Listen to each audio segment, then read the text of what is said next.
Let the fight begin. All right.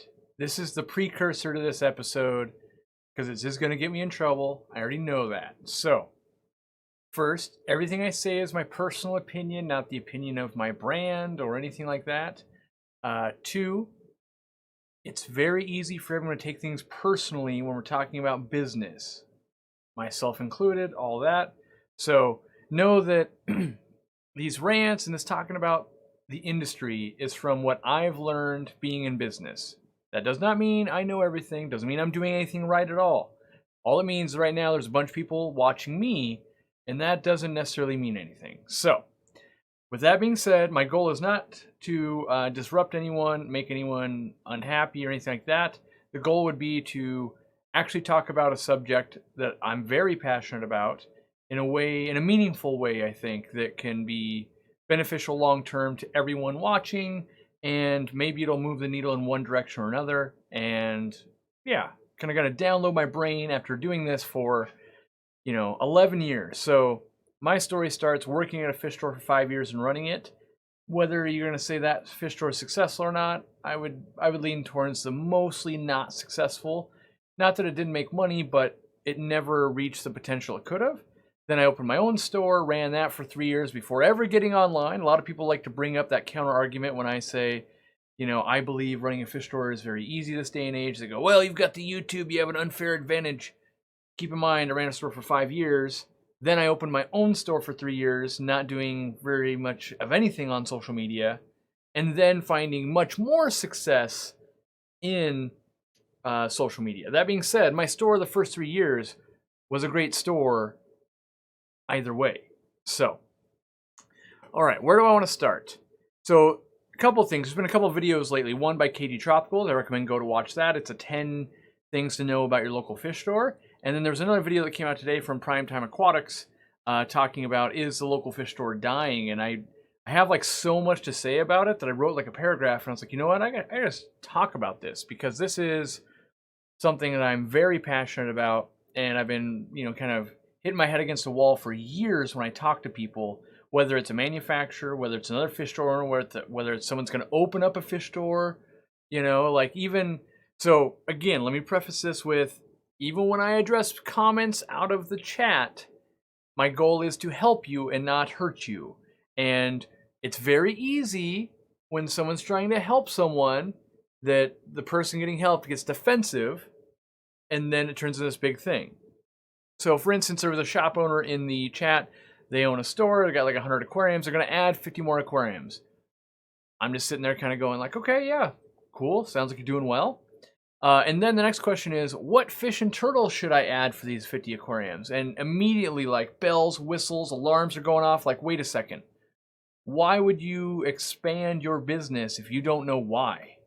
Like, if I expand, we're going to add 3 more tanks because I really need another tank of guppies. I really need a tank to hold a mono shrimp. I really need a tank to hold rainbow fish.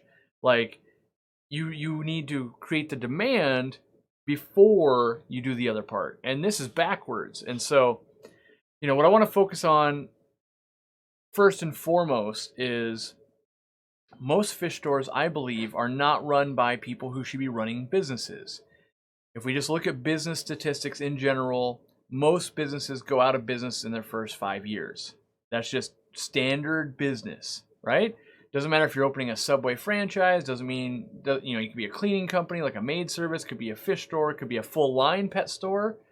All that. You've got a high failure rate because the average human is not ready to take on all the hats. We got to wear all the hats. We got to be customer service. We got to be business person. We got to be negotiator. We got to be builder. We got to be this. We got to be this. And it turns out we're only good at a couple of those things, and we are dumb enough not to realize we should hire the rest of it out. So we do it all, and we do it all kind of crappily, and then it leads to a path of where we go out of business.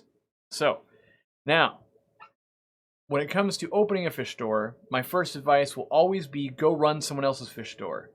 If you have any reason why you can't do that, you should not open a fish store. If your answer is, there are no local fish stores, don't open a fish store. If no one else has pulled off what you're trying to pull off, odds are you're not going to pull it off either. If you say, I can't work for $12 an hour because that's what they're paying at the local fish store, guess what? You're not going to be able to work for $5 an hour when you're running your own business. So already you're going to fail, right? So there's just certain things that have to get done. And I believe that people want to skip ahead. I believe right now in business, we've seen some of the best years in business I've ever seen in my lifetime. And I'm someone who graduated from high school with marketing honors. I was involved in business since high school, right? So here I am now, 35, and I've been watching business. I've been doing things for a long time. Hasn't always been in the fish trade, right? But I believe right now we're in a culture in the last 5, 6, 7 years of developing an app, launching a website, doing something with the goal of getting bought out from a bigger person to make your money. So you take investor money, you spend it, you balloon your business, you get someone to buy it, you cashed out. Now, we don't have nearly as many good examples of someone starting a business and not living quarter to quarter. What I mean by that is, I got to prove to investors I'm worth the money, so they reinvest so we can get to round 2 of investments. And so, like the Aquarium Co-op, if we have a bad quarter, only I know it. Like, oh, geez, we didn't hit our targets and that kind of stuff. Whereas if, if you're at, let's just say Petco or PetSmart, and you have a bad quarter, you have a board to answer to on why did the Midwest 3,000 stores not do well? Oh, it's X, Y, and Z. And so naturally, they know their job's on the line. They have to fix that at the cost of anything else. So yes, I believe we've lived through a very good period right now. And everyone wants to get in on this, want to be an entrepreneur, want to run your own shop, and that type of thing. And we're not focusing on good business practice. And there's just good, plain business practice of don't do things that lose money. And I routinely say this to other business owners, and they continually say, but you have to. You have to sell feeder goldfish at a loss. You have to sell aquariums at a loss. You have to. And I go, you don't have to do anything. You're copying what others are doing, and that may or may not be profitable, but that proof is in the pudding, right? So when I'm looking at local fish stores, one thing I want to like dissect right now is I believe a local fish store is one of the easiest, most profitable businesses you could open today. Now, I realize that sounds crazy, but let me identify what that is. That means you're only selling fish. You're not selling dogs, cats, rodents, all that kind of stuff, right? No reptiles. You're just doing fish. And on top of that, I think you need to specialize in even the fish. So you're not doing freshwater and saltwater. You're not doing community planted tanks and African cichlids. Like you're really specializing. And we'll get into why the specialization is so important right now in this market. So we're talking about a local mom and pop, local fish store, and not the full line pet stores. The full line pet stores, they're always going to be flawed because you can't have the staff. You yourself as the owner can't have the time to excel at all of those. It's the equivalent of saying, I own a restaurant that is the best at Mexican food, hamburgers, pizza, and seafood. The reality is, by definition, you can't be the best at all of those. There will be other businesses out there that specialize in, all we do is seafood, because they can go to the market and pick that seafood out fresh every day, and all of their chefs only focus on seafood. They're going to have less mistakes. They're just going to be better, right? Same thing for all those other ones. Same thing happens in the pet industry. Like, I don't care how good you are, you're going to get top heavy on one of them. You're like, we've got 4 people that really could breed any African cichlid under the sun, but our saltwater crew is a little bit weak right now. And 2 years later, it's going to do the other way, and you're going to keep moving. Where if you only have to do one and do it right, you can only hire employees that need to know what you specialize in. You can train them in what you specialize in. You can all have a common voice coming from your store to your customer about what you specialize in instead of the mixed info. So I know I can see the chat just scrolling. Whoa, and a lot of members are joining. I appreciate that. What I want to talk about is what makes a good local fish store, I guess. To me, what makes a good local fish store, or what do I expect? Let me back that up. What do I think it takes to be a successful local fish store? I believe it is going to be the relationship between the consumer the hobbyist, the mom that comes in with the kids, whatever that is, right? Whoever your target demographic is, and the business owner, right? So I think there's a few things right now that we've changed in the last, let's say, 6 years that we have to have as a rule. So I believe we have to serve people quickly. In a day and age when it's easy for me to order this on Amazon and click 2 buttons and get it, or do I want to drive through traffic and wrangle the kids and go to the store and then they might be sold out and it's going to be more expensive? You add all those up, that's not a winning scenario. So I believe that as a fish store, we have to be within 10%. Ideally, you're the same price or cheaper than online. Because let's think about that for a moment, right? Let's just think about that, the pricing aspect. In what world should it make sense that this online is cheaper than in a store? Let's think about that. If you buy this from my website, I have to pay shipping and ship it to you. You also probably had to pay a little bit of shipping unless you spent more than $70. In what world should this be cheaper online than it is if you walked into my retail store? If you walked into my retail store, in theory, I don't have to pay any shipping. You just watch this. I'd like to buy this, and then you walk away. If you buy it online, I have to pay someone to package it and ship it to you, and I have to pay for that too, right? So when we say we can't compete with the online market, I don't believe that. I believe that we're making bad decisions that are keeping us from competing.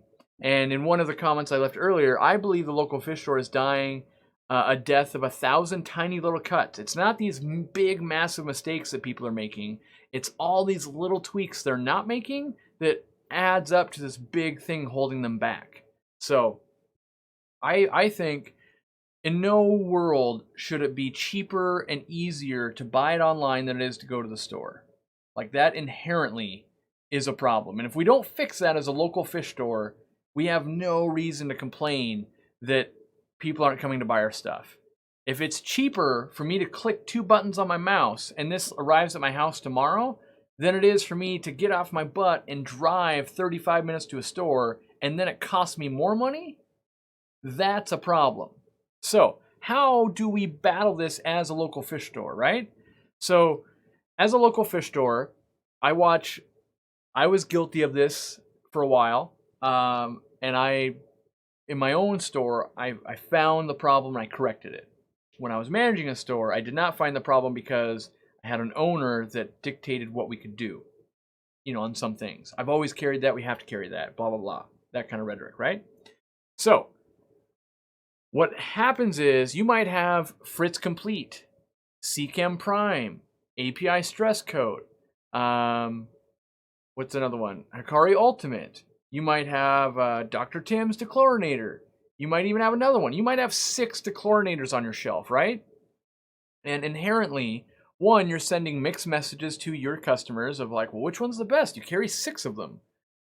2, you can't afford to buy at the level that you need to be. So maybe you have to buy 60 of these to get the best pricing, right? Let's say you need to sell this at the internet price. I think we sell this for $9.29, right? To get the pricing, you need to sell it at that. Maybe you got to buy 60 of these at a time. But as a local fish store, you're going, I can't afford to buy 60 of 6 different dechlorinators. We're going to go broke. That's exactly the problem. Don't buy 6 different ones. Find 1 or 2 and marry your brand to those. Go, I like this one and I like this one, right? Then go deep on those 2, get the discounts you need, match the price. And then you do that with every other product.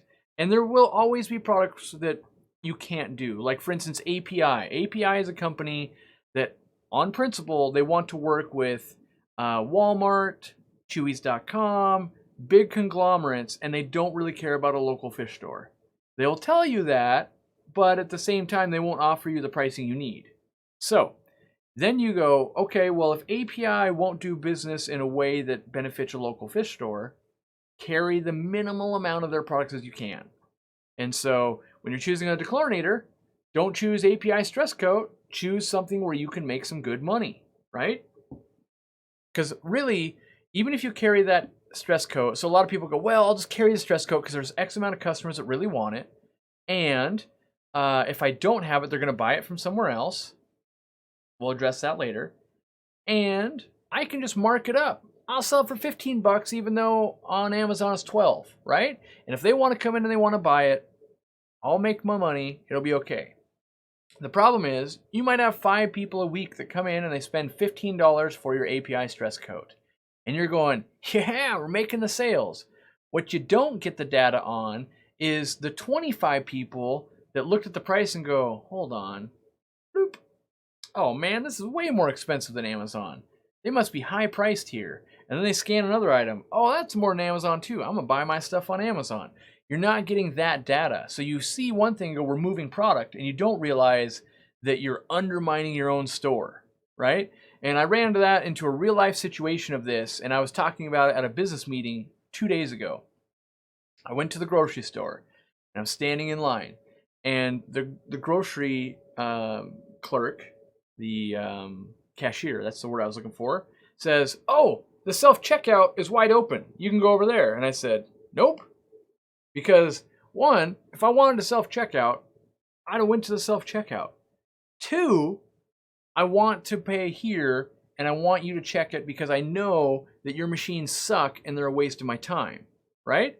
But then as I was standing in line, because there was a couple people in front of me, I'm thinking about it and I'm going, you know that this is your own demise, right? By sending me, I'm a guy that's got products, right? Like, I'd like to purchase these, please.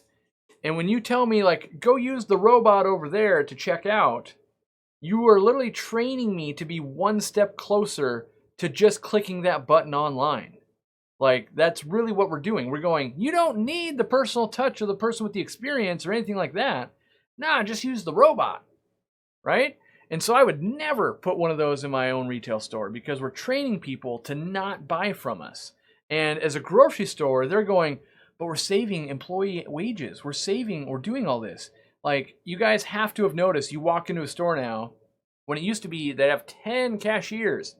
Now they have 1 to 2 and 400 machines, right? And the lines are long over on the lines that they can't use a machine because let's say they have, government assistance or something like that. Or maybe like you're at a Home Depot and you're like, this part does not scan on your stupid machine and it's just easier for me to go straight to the line where it's going to scan, right? Somehow we as a consumer know it's a bad idea to have those machines. And yet, from a top-down standpoint, you're going, you know how much money we're saving? And the reality is, you see the money you're saving on the wages. You don't see the money you're losing on the people not making the extra sales, right? The whole reason we had cashiers, 1, to do the robot's job, and 2, go, oh yeah, have you tried this flake? It's so good. This plus the strawberry shortcake I had last night, oh man, it's amazing. You gotta try that. Next time you're in, try that. So good. My family loves it. Like, you're missing that. The robot doesn't do that. And so we're continually undermining ourselves, and we do that in the aquarium hobby at the local fish store all the time. So, like, how else do I want to dissect where we're going wrong? Stores that don't specialize. And this includes stores that run maintenance accounts and all that. It's like the kiss of death when I walk in and I go, oh, you do maintenance. And then you really start talking to them and you realize, like, well, where does your maintenance crew get their stock for their accounts? Oh, they come and get it from the store. Oh, where do they get the supplies? Oh, they come and get it from the store. And you just learn that they're stealing all the best plants and fish from the store to go put in maintenance accounts, which means the people that are walking off the street are getting second choice. And then, like, I've talked to the employees, I was like, oh, why are you out of this? Oh, well, so a maintenance guy came in, he set up a new account, used all the substrate. Like, you're further undermining. Every time we go into a store and they don't have the product we want, we instantly think, I should have just ordered this online. I'm wasting my time. Why am I even here? Like, I kind of already knew they were going to be sold out, and, should have just done that. So, I know. So first, I want to say that I'm no better than anyone else. I am also a terrible fish store. I'm just not as bad as some of the others, right? Because we're focusing online and we're trying to do a local fish store, there should be someone in Washington just destroying me as a local fish store. The reality is there's not, because they're not really focusing on it, right? But if they did, take another 35-year-old Corey that only wants to do a local fish store, you'd mop the floor with me because I'm focused on other things.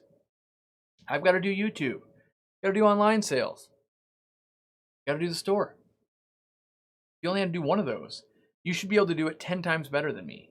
Like, that's just the reality, right? So when we see this, we need to help our stores focus. And what that means is we need to not ask them to do things they don't already do. Don't ask them like, if you carried reptile stuff, I'd buy my reptile stuff from you. If you carried flower horns, I would do that. We're leading them down a path they shouldn't go, right? And so we need to, someone asked in the chat earlier, which, by the way, if you don't know, we hang out for an hour or two before chat. There's a couple hundred people. We're chatting it up, talking about things. And they said, what is it that we as hobbyists need to do for our local fish stores? I think all we have to do is we have to make the effort to drive into the store and buy the product when it's roughly the same price. That's all we have to do. That is our job. Now, it is like if I'm selling it for $9.29 and Amazon's selling it for $9.29, if you buy it from Amazon, you are hurting your local fish store. They can't sell it for any cheaper. They can't really do anything else. So in that instance, you are helping put your business or your local fish store out of business. But if they're $11, you're not really helping them put out of business. You need them to understand they have to get the same pricing. And there are some brands that they won't be able to do that. I used to think, working at another fish store, that oh man, maybe we could just never buy at that volume. What I found out is you actually can. It's not that difficult. So, the other things that I think cannot be forgotten. Why is every local fish store not quarantining? Right? Let me say that again. Every local fish store should be quarantining fish, but they're not. To me, if you're not willing to quarantine fish, you deserve to go out of business. That is the job. It's kind of like having an employee that's like, I'm just not willing to show up to work on time. Great, then we'll fire you, right? That's kind of the basic thing of if you're not willing to sell a good product, then you're not staying in business. That's just as easy as it is. It's kind of like saying, I'm not willing to make a hamburger without burning it. Great, then you'll just go out of business if people don't like burnt hamburgers, right? This isn't a matter of not enough people are coming through the door or anything like that. Even the people that are coming through the door are getting the bad experience. So you at least have to be there. You have to be at a level where we are quarantining fish. We are doing the things we need to do so that there's a chance when someone does walk through that door that you can actually make a sale, they can go home and they can be happy and they will come back, right? So part of it, again, is people not knowing what to do, or not being able to buy at a good enough discount, or being lazy. There's all these things that come into play. Oh, well, I had to maintenance the accounts in the morning, so I opened my store a little late, and then the fish came in, I got them in, and then it was time to go home, so I didn't get a chance to medicate them, and then, things happen, and blah, blah, blah, and all those are excuses. Don't maintenance accounts then. That's a different business. Then your store doesn't open up late. Then you put the fish away on time. Then you medicate, right? There's always excuses, and the reality is there's no excuses. Why are there professions where there's no room for excuses? And then there's professions like fish where somehow we think that's okay. You can't be well, I know I was supposed to work today and do your surgery to save your life, but they were having a deal on tacos. Ate lunch, came into work early, just didn't do it. Just didn't do it. No doctor would ever be held they would not keep a job. But in the local fish store, we have. And I believe before the internet existed, or that, not before it existed, let me back up. In the year 2000, not everyone was buying an insane amount of stuff online, right? So then we still had a chance as a local fish store to compete. and life was good. Now, more people would rather buy online than come to a store. That's just the reality. I would much rather order stuff, click a button, and have it arrive than go to a store. Let's be honest, right? So we know we're up against a wall. Now, before the internet was really big, someone would walk in and they wouldn't know that you could sell this as low as $9.29. They would just go, 12 bucks? Ah, it treats 2,400 gallons. That seems all right. Sure, yeah, I'll pay 12 bucks. That existed across all the products. So you were getting a great deal as a wholesaler or as the buyer, and then you were making a huge profit margin. And because with all those big profits, with that extra margin, it allowed you to be a bad pet store. You got to basically be lazy. You got to go, wow, we're making enough money. Don't need to change. And then each year, as things got a little bit, like you didn't realize 5% of your customers started buying more smartphones, which meant 5% started buying more online. And every year, and then pretty soon it's been 10 years. Guess what? 50% of your clientele no longer buy from you because they, over 10 years, have figured out you're overpriced. Now you're backpedaling going, oh, geez, how do I get my customers back? I got to get the price lower. So now let's say you used to sell 20 bottles of this a week in 2000. Now, here you are at, well, let's say at 2010 you were doing that. Now at 2019, you're selling 9 bottles a week and you're selling them at 10 bucks each because you can't get the price down low enough because you can't buy enough, right? But when you were selling 20 bottles, because you could buy them at 60 at a time, you were getting a better price. You actually could have been selling them at $9.29 or $9.59, whatever my lowest price is that I am legally allowed to sell it at. You could have done it, but you took the margins then and didn't realize you were bleeding out your people, and now you're in a situation where you can't get back to where you needed to be, right?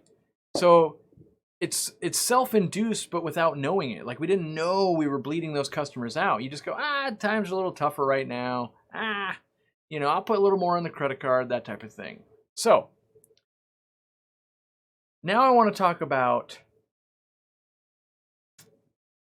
the people that want to open up a local fish store. The reality is way more people want to open up a local fish store than there should be local fish stores, right?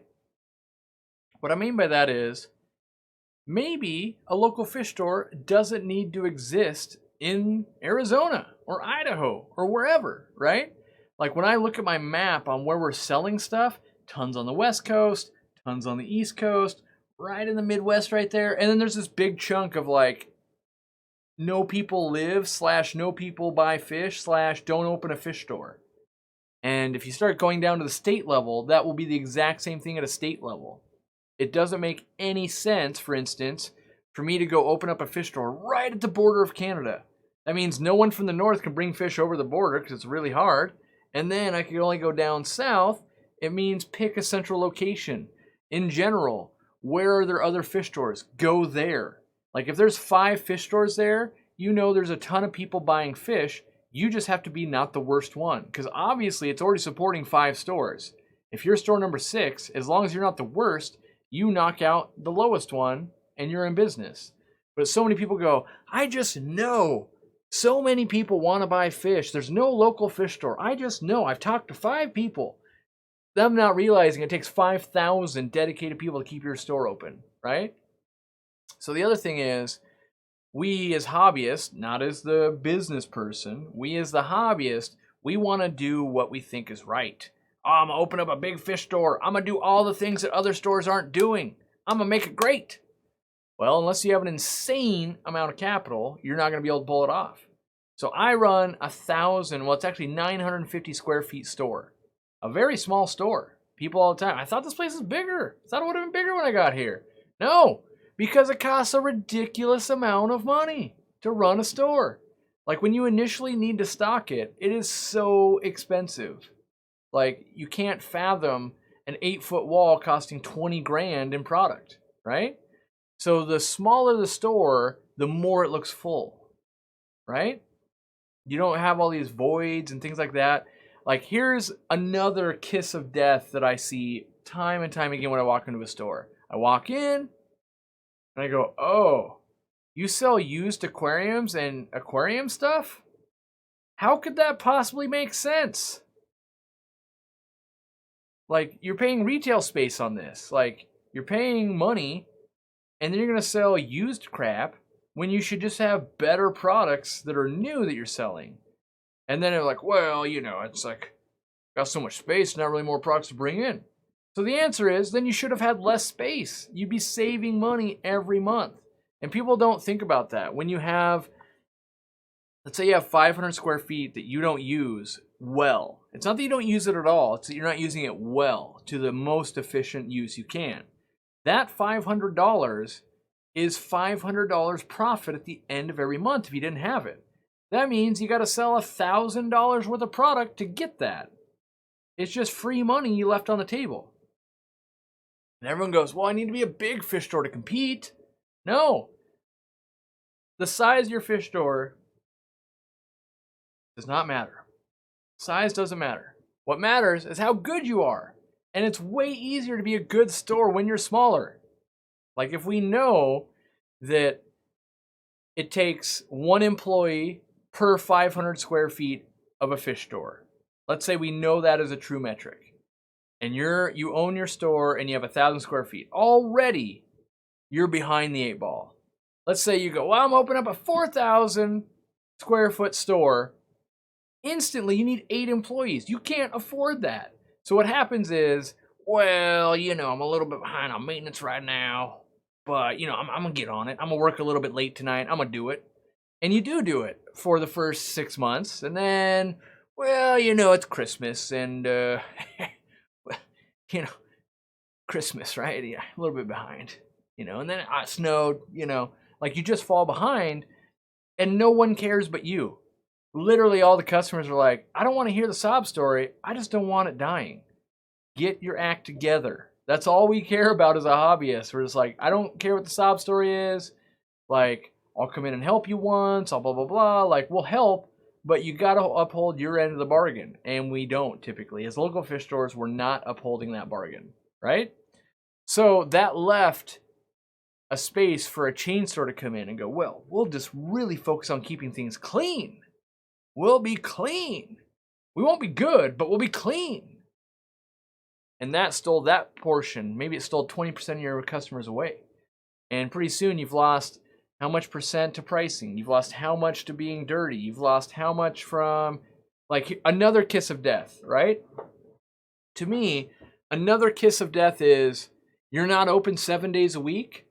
And I meet stores where like, well, our town, everyone's at church on Sunday. Oh, well, Tuesday or Mondays are real slow. We're like a barber shop. We need a day off. It's only me. I need a day off. So it's like, you're trying to compete with online sales. The internet doesn't close down for a day, let alone 2 days. There's some stores that are closed 2 days. I have zero mercy for the store that's closed on a Sunday. Sunday is the second highest revenue day for retail. That's just a fact. So you would have to be doing really well to justify closing on the second biggest day you're going to make sales every single week. It's those death by 1,000 tiny cuts that are killing you. Like, well, and so especially when you have a store that is closing 1 day a week and they're dirty, guess what? If you had hired someone to be open on Sunday, you'd have more time to clean stuff. And you'd be open, you'd make more money. Like, I watch this all the time. People will go, I can't afford to do that. You can't afford to do that because you're not making the sales. If you're not making the sales, you'll never be able to afford to do anything again. Like, you're only on a downward spiral if you don't invest to make things better. And it could be better products, could be better employees, could be just better looks. Another big one of me when I it's dang near kitchen nightmare when I walk into a local fish store in my head. Like, Jimmy's seen it, other people have seen it when I travel, and I just start pointing things in my mind. I'm like, check that out. That right there, that's gonna take them out. And it's just because I see all the flaws, because that's what I train my brain to do. I train my brain, how is it that Corey is making his fish store suck? All right, we gotta fix that. And so I look at the bathroom. Dirty bathroom? I don't care if you're at a restaurant. I don't care if you're at a fish store. I don't care if you're at your friend's house. A dirty bathroom is a no-go anywhere you go. Every single industry. It hurts friendships. It hurts marriages. It hurts restaurants. It hurts fish. It hurts everything. Clean bathroom is universally accepted worldwide of, I'd much rather have a bathroom I'm not going to get sick from than not.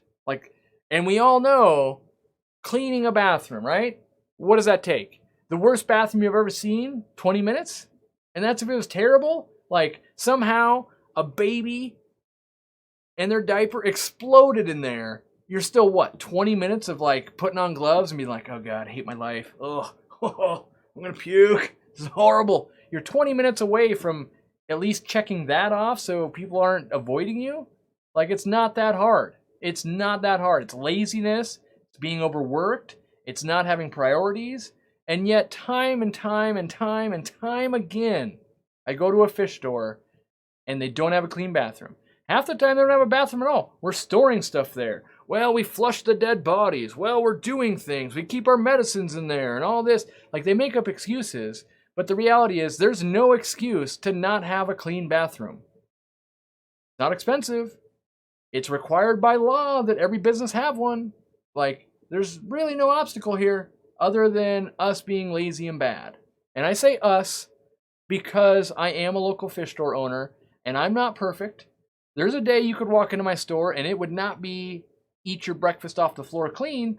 That being said, when Corey sees it, and ask any of my employees, when I see that, it gets fixed that day. That day we fix it. And what I do as an owner is I go, all right, we're missing basic maintenance check marks that we would normally do, right? I need to hire more people. Either that or I need to make sure that we are doing it. Did we just not know to do it? Was it a new employee didn't know?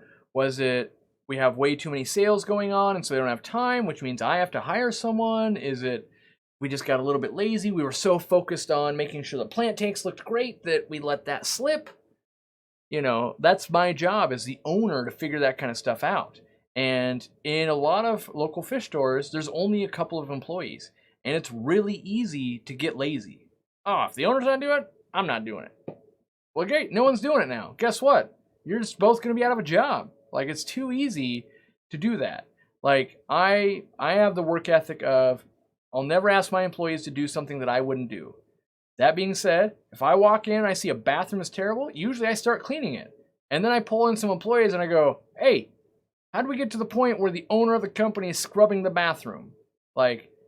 I'm going to finish this, but I want everyone to take note that we can't let this happen again, And sometimes they'll be like, well, I didn't know where the gloves are. Or, we were out of this cleaning agent. And okay, well, where did we break down in that you didn't know where that was? Or where do we break down and that didn't get ordered?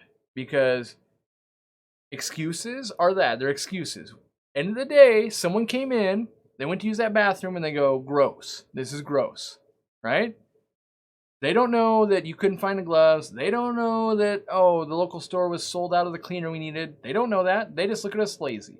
So we got to fix it. We got to, we'll stock extra gloves. We'll stock extra things. And that translates to every part of the business. So the other thing that I kind of, I evaluate a store on is if I'm there on a Friday or a Saturday or a Sunday. Those 3 days. Friday, Saturday, Sunday are the 3 biggest days you're going to sell.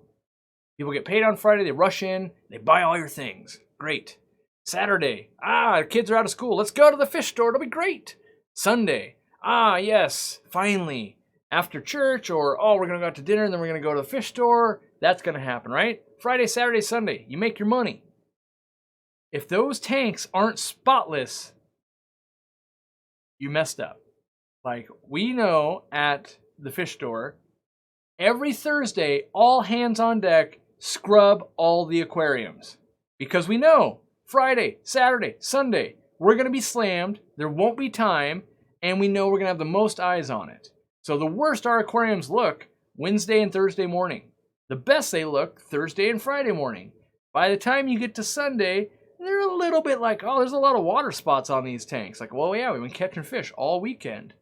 But so many times I walk in and you can be like, that layer of algae takes weeks to grow. Like, that's not even you just didn't get to it because you got busy. That's just straight up you don't care. And so there's all these things that every one of them is like, oh, it's a 20-minute job. I just couldn't find the time. And all these little things are what take you down. And so when you're reading reviews, one of the hardest things to do as a business owner is read your own reviews. Read them on Yelp, read them on Google, and you go, oh yeah, all the tanks were, you'll get someone to leave a scathing review of like, the tanks were so dirty, all my fish died, I got malaria from being in there, blah, blah, blah. Like, they're super hard on it. And it's easy to go like, that person's crazy. The reality is, we screwed up somewhere in that was their opinion, right? We need to look at it and go, what did they see that gave them that opinion? Was it the quarantine tanks? Did we not get the algae even though it was back in the quarantine room? Was it that tank down there with the discus? Was it over there? Was it the dirty bathroom? What part soured this interaction? Let's make sure that doesn't happen again. That's what you got to focus on. And I try and teach my managers this of, let's put aside that the customer might be crazy. Let's assume that every customer is our best customer. What did we do that triggered this event? Even if we're not in the wrong, right? Let's just, for brain exercise, how did they get it in their head that we, are eating fish in tacos in the back room? Like, how did they even, that's a crazy accusation, but what led to this? And you start doing the walk, you're like, oh, well, yeah, I could see that. We were a little dirty in that back corner. They probably thought some weirdness was going on back there. That is a big thing. And it's really hard. It's hard for my wife. It's hard for a lot of employees to look past, we all make mistakes, myself included. Read my Yelp reviews. I make mistakes. But the mistakes are the best spot to learn from, because people don't hold back when they're mad at you. When they like you, they won't tell you you're this close to going out of business. When they hate you, they let you know all the things they hate. And you can write that down on a list and go, all right, is that valid? How do I fix that? How do I fix that? How do I fix that? How do I fix that? And what you're going to find is by fixing everything that they hate about your business, the people that love your business just love your business that much more. Maybe Larry down the road, who lives 6 blocks, doesn't care that your bathroom stinks because he can just drive home and go number 2. Maybe that's fine. But maybe there's that one time his wife came in with him, had to tinkle. Oh my God, that bathroom's insane. I'm never coming back here, right? You can avoid all that by listening to the reviews. And so I've learned a lot over the years, and I'm still learning daily in business. In the store, I learned a very valuable lesson when I went on to YouTube, and I was trying to keep up the YouTube career, and we were doing in-store stuff. All it was doing was making me have very long hours. It made me be short with people. Not everyone, but what would happen is someone would be, in my opinion, unreasonable at the store, and it would sour me for a couple of hours. And that sourness would come out in me being short with other people. So the next customer would come in, I'd be short with them, just not as open as I normally would have. And then it would lead to a 3-star review or a 2-star review of oh man, Corey used to be so nice and helpful, now he's not, right? And after seeing that, I realized I had to take myself out of the store. And it's hard because I feel like I'm one of the most knowledgeable people to be in my own store. But at the same time, I had to make a choice. Am I going to give up YouTube? Or do I give up the store? Can't give up the store. That time, YouTube was only making me a few $100s, but it was bringing people into the store. So I took myself out of the store, hired more people in, worked with them, fixed that problem, right? Now we have the same thing going online. We have a booming business in e-commerce. We have way too many emails coming in at us. And if we answer them with too much brevity, like a one-liner of like someone in the chat earlier asked, I just bought IckX from your store. Will it treat ick? In my mind, I'm kind of like, shouldn't you have asked this question before you bought it? 2, watch the video we have. And 3, my answer is yes, it should work for you. But the reality is if I wasn't overwhelmed with the amount of emails, I should have linked that video, explained that in my experience it works most times, that's why I recommend it, and I would be more candid with the person. And so that's one of the reasons we hired Candy. We're hiring more people. We're looking for more space to move our warehouse operations. And we're trying to do that. And then I think you're always going to have these growing pains. And it's up to the business owner to recognize, am I in this spot right now? Are you stuck where there's too much on your plate and thus it's going to hinder you? So if I never took myself out of the store and I grew on YouTube and did the store would just keep going down. That guy's a jerk. That guy's a jerk. That guy's a jerk. That guy's a jerk. Right? The online would do fine, but I took myself out, got people that were happy to be there, and they didn't have, like, they got to do their day job and go home. They didn't have to, like, oh, I got my day job done. Now I'll do YouTube for 6 hours. So that's just smart. Same thing. It is now my mission to never answer one of your guys' emails again. And it is not because I don't want to answer them. Trust me. If there's anyone that wants to answer those emails, it's me. I love to interact with you guys. But at the same time, I know on hour 18 of the day, I'm kind of a butthole, right? I just know that. I just know that someone's going to complain about something ridiculous, and it's going to set me off. And it's not that I will be mean to them. It's that I won't give them the 110% customer service that I like to give everyone. I like to go above and beyond. And for me, if I'm only giving you 80%, then I've failed. Like, that's a 30% difference. And I can just see it happening. And so I'm trying to not do that. We're hiring people so that I can stay in my positive space. That's why it's very important for me to curate what I do.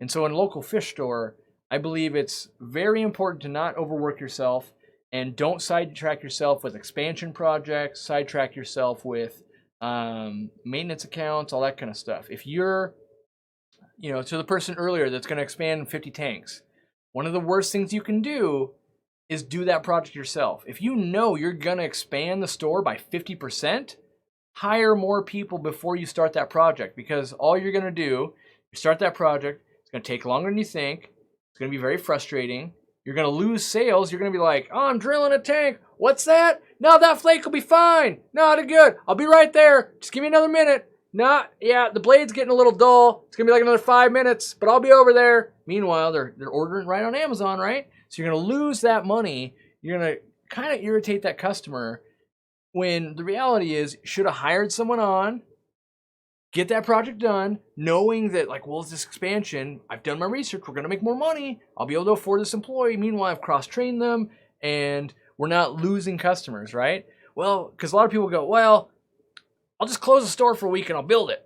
It's like, well, you could do that, but how much sales in a week would you get? Is it $10,000? How much does an employee cost for a month? $3,000? You shouldn't close for a week. Just have another employee. Like, it's not that hard. So I'm super passionate about it because it kills me. One, it's very near and dear to me. Like, I've been living it for many, many years.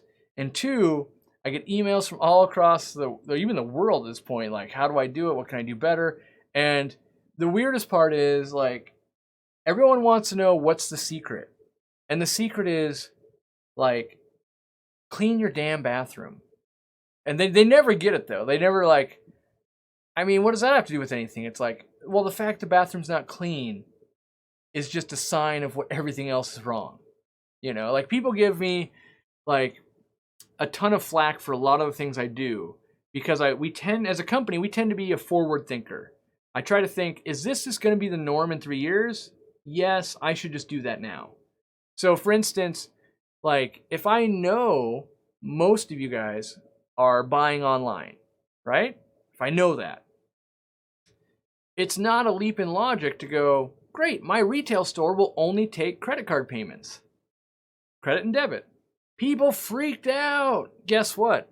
We make more money because we don't do it. Like, we don't have to pay a manager to count the till. We don't have to pay that manager to go carry a buttload of money to the bank and then do that and then go get change and do all these things. We literally just make more money. Yes, you might go, and I fully am aware of this, by the way. Someone in the chat right now is probably thinking, you know what? that guy, he doesn't even realize he used this example like how he's losing sales. I fully am aware that we are losing sales to people that only want to spend cash. I am fully aware of that. I try to be hyper aware of those types of things. So much so that when we talked about it, I go, let's assume we're going to lose 10% of all our clientele from this change. If we lost 10% and we run all these numbers, are we still in the positive? And the answer was like, yeah, we're going to be positive no matter what we do because it's just such a bad system going on here. So it actually worked out that we didn't lose nearly as many and all that. Like it was just a good business decision. And that's the thing is everyone tells me you can't not do that. We make more money than ever. Like by not doing that, did we alienate some customers? Yes. But we also made a lot of other customers happy because swiping a card is just straight up faster than having someone count back the change and watching someone dig like, no, I got a nickel. I got a nickel. Who hasn't been stuck behind that person? No, hold on. No, I've got that nickel. No, don't break that dollar. I've got that nickel. Got that nickel. Hold on. Well, that's 3 pennies. No, I've got it. I just got it at the last store. Hold on. And then they go, oh, yeah, you know what? I used it when I bought coffee. And meanwhile, everyone behind them is losing their minds. You know, like they just want to get out and home and they're all thinking, why did I not just buy it on Amazon? This is why I don't even come to local fish stores anymore. And so, you know, in a perfect world, yes, we take all the payments. We have 1 million employees. No one's in a hurry and we get everything done. But in the real world, someone's on their way home from work. They just needed some damn algae wafers because blah, blah, blah hasn't been eaten. And I got to get home before dinner. The kid's crying. You know, my dog's in the car barking. Like, just give me these $4 worth of algae wafers and let me get out the door. Like that is X% of customers are just in that cycle. So you have to do things like that on one hand make all the sense. And then you have a vocal minority going, you can't do that. That's un-American. That's illegal. You can't do that. Well, turns out you can, and it's not illegal, and it's actually a good business for us. That doesn't mean it's good business for everyone. It just means it's good business for us. So, you know, and I talked to a lot of people in a lot of businesses, and a lot of people are having a lot of problem with counterfeit money. And everyone gets peaceful or, you know, passive about like, oh, I better check to make sure this 100 is right. And you only have to do that like once a month before you're losing so much money compared to just taking credit. Like one $100 bill, because what people don't realize when you take in a $100 bill that's fake, like you got to think about that transaction for a minute. All right, so let's think about that. Let's say you bought those algae wafers and this, and let's say it's $20. I now take in a $100 bill that is worth nothing, put that in my till. You walk away with $20 worth of product that, let's say, cost me $10. So that's $10 walking out the door. So I'm already at negative $110. But people forget about that other hidden cost.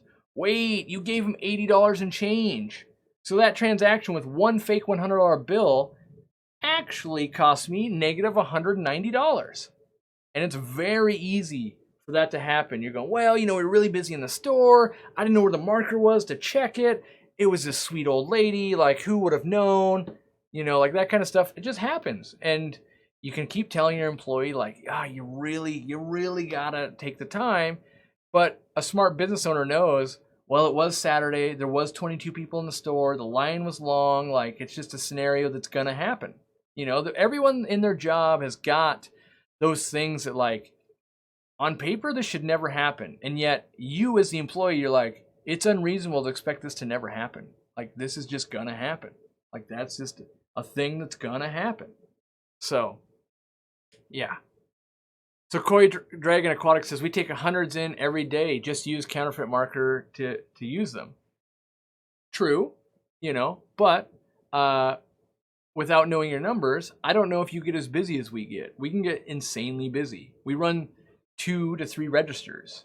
Like, that's a lot.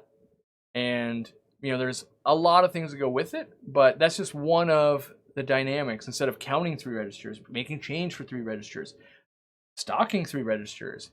Like right now, we're even considering a thing where we just hand you an iPad and we can like shop with you. Like you hold the iPad, I'll be catching fish. Yeah, you want 12 of those? Great, 12. Yeah. Meanwhile, you could be like reading about the fish and that kind of stuff. Like there's a lot of stuff we're thinking about. So, all right. What else did I have on deck here? I've wasted. Burned through 55 minutes of ranting. Yeah. I know I've got more. Because there was something I was going to bring up. I knew I was saving it. I was savoring and going, oh, this is going to be a good one. Yeah. I guess that's all I got. I'll chime in the minute. It was like based on location.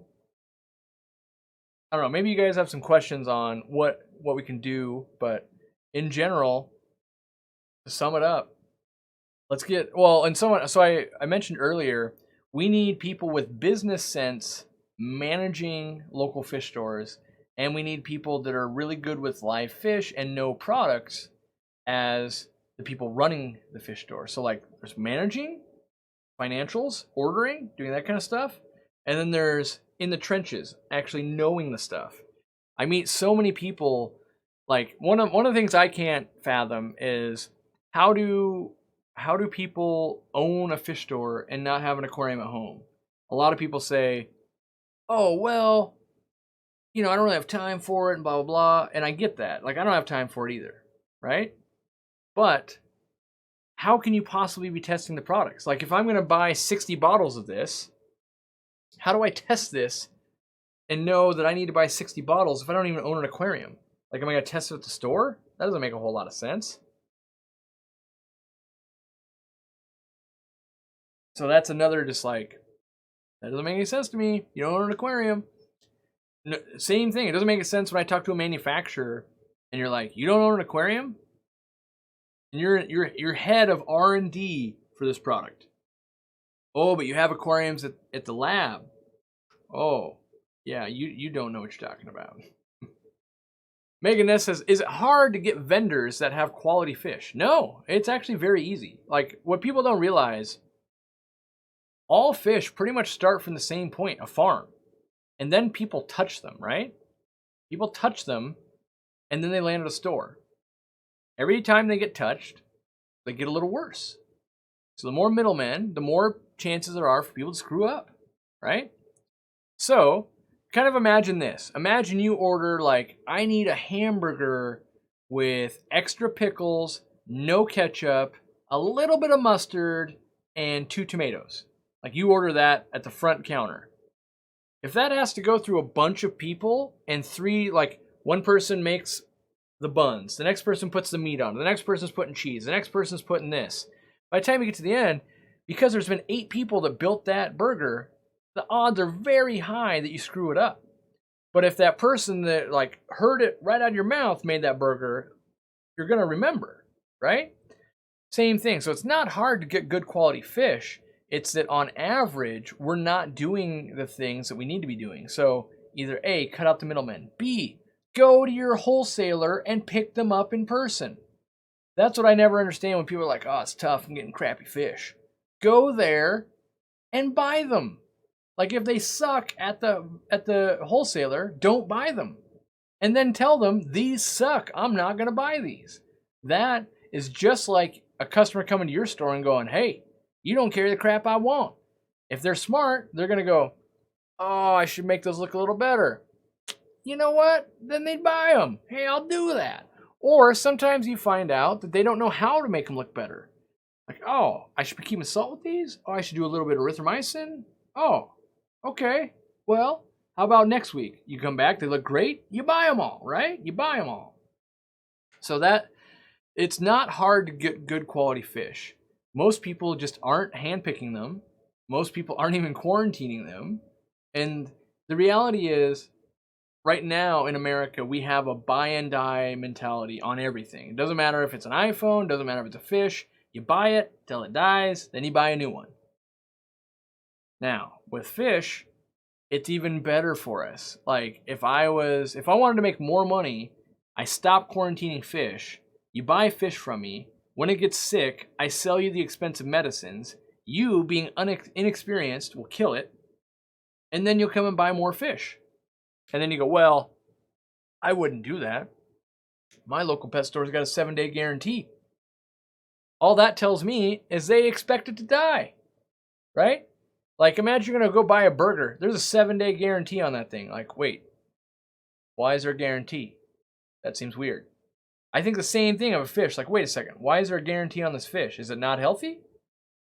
And the reality is it's not. They're not doing anything. They're going, well, when it dies, we'll give you another one. But here's the trick. If I give you a hamburger and fries, let's say I sell you a hamburger and fries, and the hamburger sucks, and I remake it for free, but you have to buy more fries. I actually make more money. That's the thing with fish. If you buy 5 neon tetras and they're $1.99, you spend $10. You get them home, they're sick. Now you come back and you buy an $11 bottle of medicine, and those neon tetras die. Dang it. All right, here's 5 more neon tetras, right? You buy them. Now they come down with something else. You got to buy a different medicine for $12, right? You kill them again. Great. Now we're going to fight a fungus, right? We're going to fight another medicine. So you actually make all the money in the medicine. Meanwhile, you're paying like 50 cents for a tetra. You do no care to it. You let it die, basically. You're making a killing on meds. So that's where it's still a good business model for the business, but it's not a long-term business model, and it's not a working relationship. So yes, can we get high-quality fish? It is easy. Yes, it is easy to get that. We're just not doing it. And so part of the problem is the more stores that buy into the buy and die method, the less that the wholesaler has to change. If they have 50 stores and 48 of them are doing the buy and die method and 2 are trying to be honest salesmen, they're just going to go, just lose those 2 customers because we're not going to medicate all of our stuff to make 2 people happy, right? So it has to be a change, kind of communal. We all have to be doing this. Or in that scenario, go pick out the healthy fish. Go there and be like, that one doesn't have fin rot. We're taking all those. Not buying that. Not buying that. Not being that. And be vocal about it. Be like, I'm not buying this because it's sick. You know, ask your local fish store, like, how often do they come in sick? Like, actually in the bag. And if they're being honest, they'll be like, yeah, actually, they come sick in the bag sometimes. Like, they clearly shipped us with thick. So, yeah. Let's see. Using the Med Trio recommended has drastically improved my new fish survival rate, nearly to 100%. Every friend that gets fish, I preach about it. Yeah, I mean, I had to develop that because I was running into this issue. I bought them, no one was quarantining, fish were dying, had to figure out how to save them.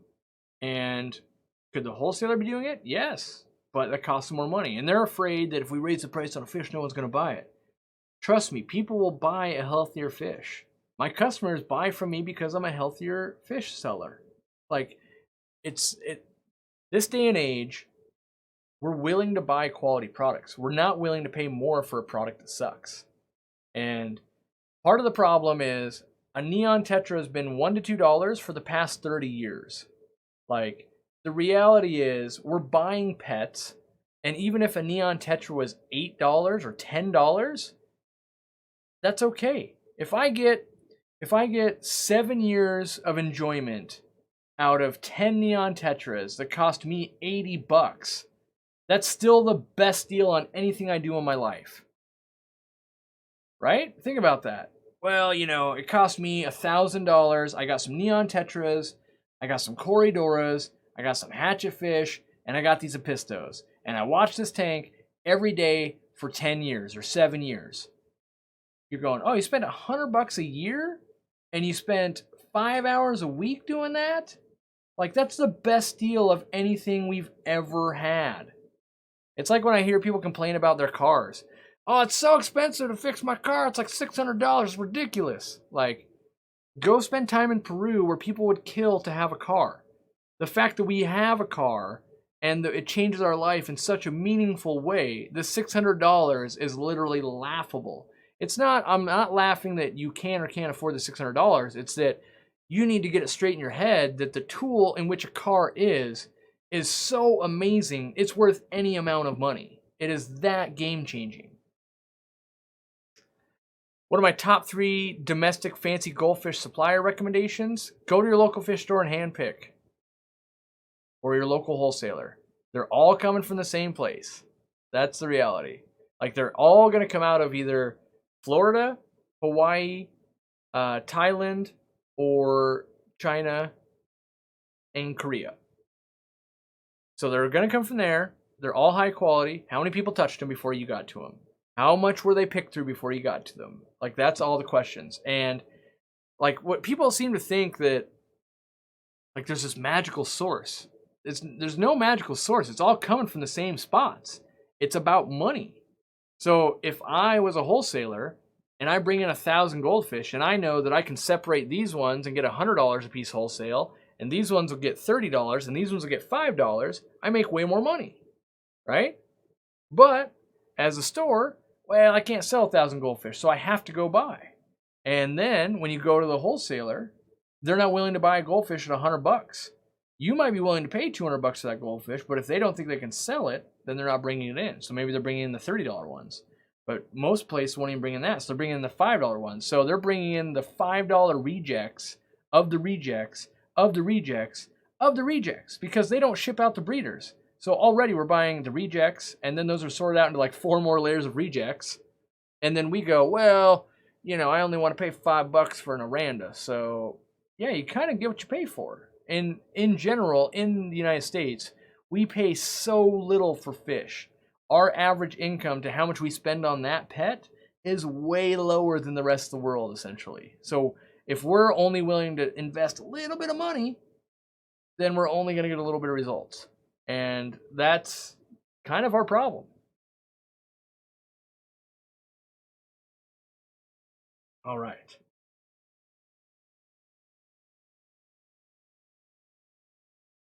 I'm trying to think if there's any more I want to talk about the local fish store.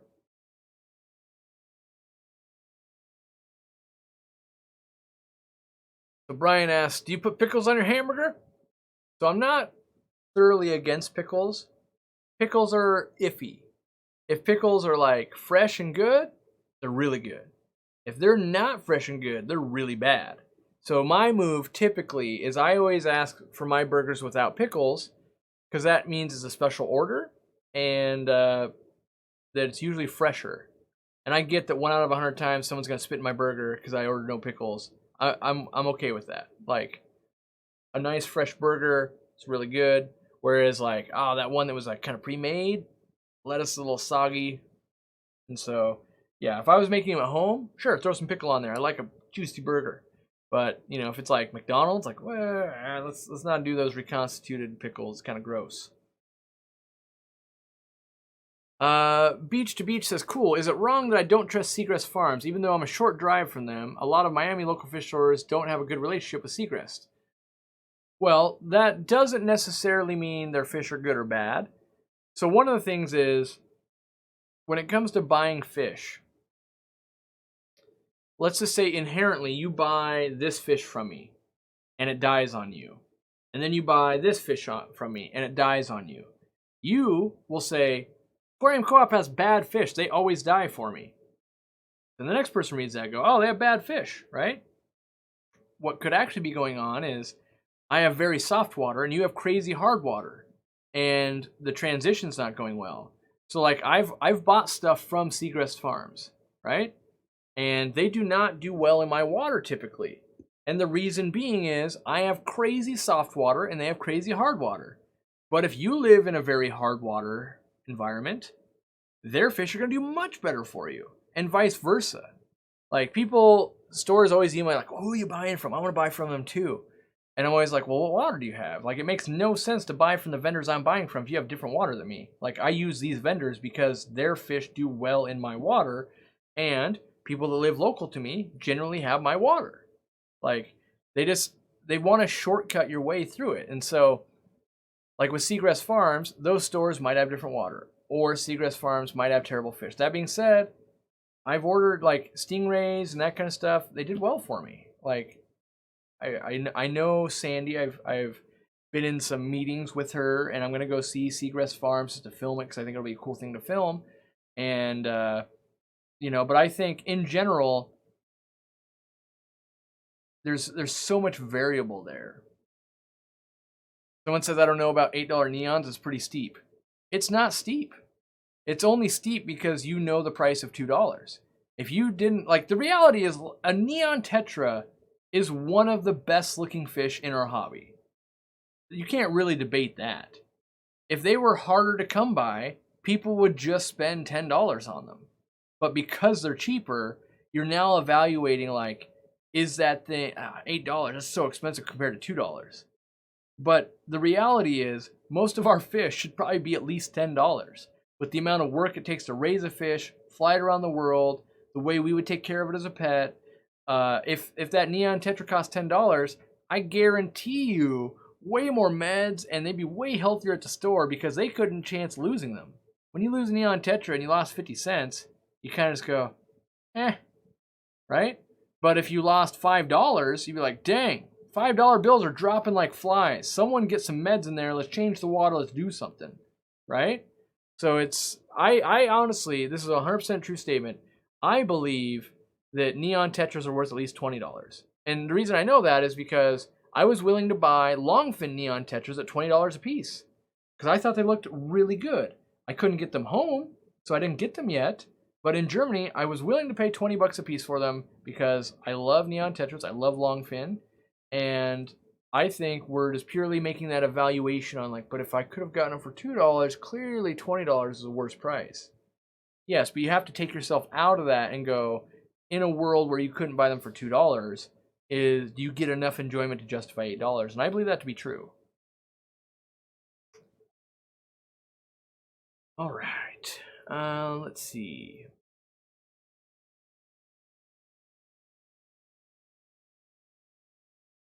Yeah, I think that might be the end of the ranting. 1 hour and 12 minutes down. I do want to tell you guys, if you're local, come see me talk at the Greater Sale Aquarium Society. Next Tuesday, we're doing dinner at Indian first at 5 o'clock. Then we're doing the meeting, and there's going to be a ton of people going, so the auction's going to be awesome. So, yeah. Trying to think what else. Aquashella happened at the end of the month. Is it? Yes, it is that month. So Aquashella's happening. Dallas, Texas. Be there. Jamie McDonald said it best. Anything is only worth what you are willing to pay. Yes. I actually believe. So imagine that you couldn't get any fish. I believe I'd be willing to spend $100 per white cloud if that's all I could get.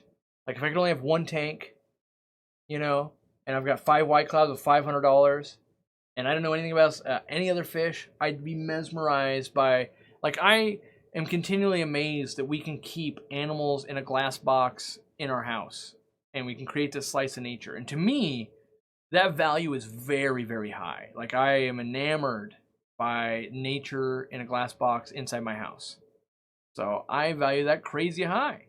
There's plenty of other things in the world I don't value crazy high, but other people do. So, we're all going to be at different levels. All right. Where's the Indian food? I need to try some new place. It's in Northgate, Saffron Grill. We're meeting at 5. You have to RSVP for that with Kathy. And it should be a good time. When you get a lot of fish nerds all eating dinner, chatting it up. Like I'm inviting Steenfod Aquatics. Corvus Oskin will be there. Jimmy's going to be there. Master Fish Breeder Dean. I'm going to try to get Robert, store manager. My wife will be there. A bunch of people from the club. A bunch of the fans. Like, there's going to be a bunch of people. We're going to spread out. We're just going to talk and eat dinner. Then we're going to go to the club, listen to this guy talk, which that'll be boring. Sorry about that. But then there's going to be this monster auction because everyone's attending, right? So that'll be cool. Yeah.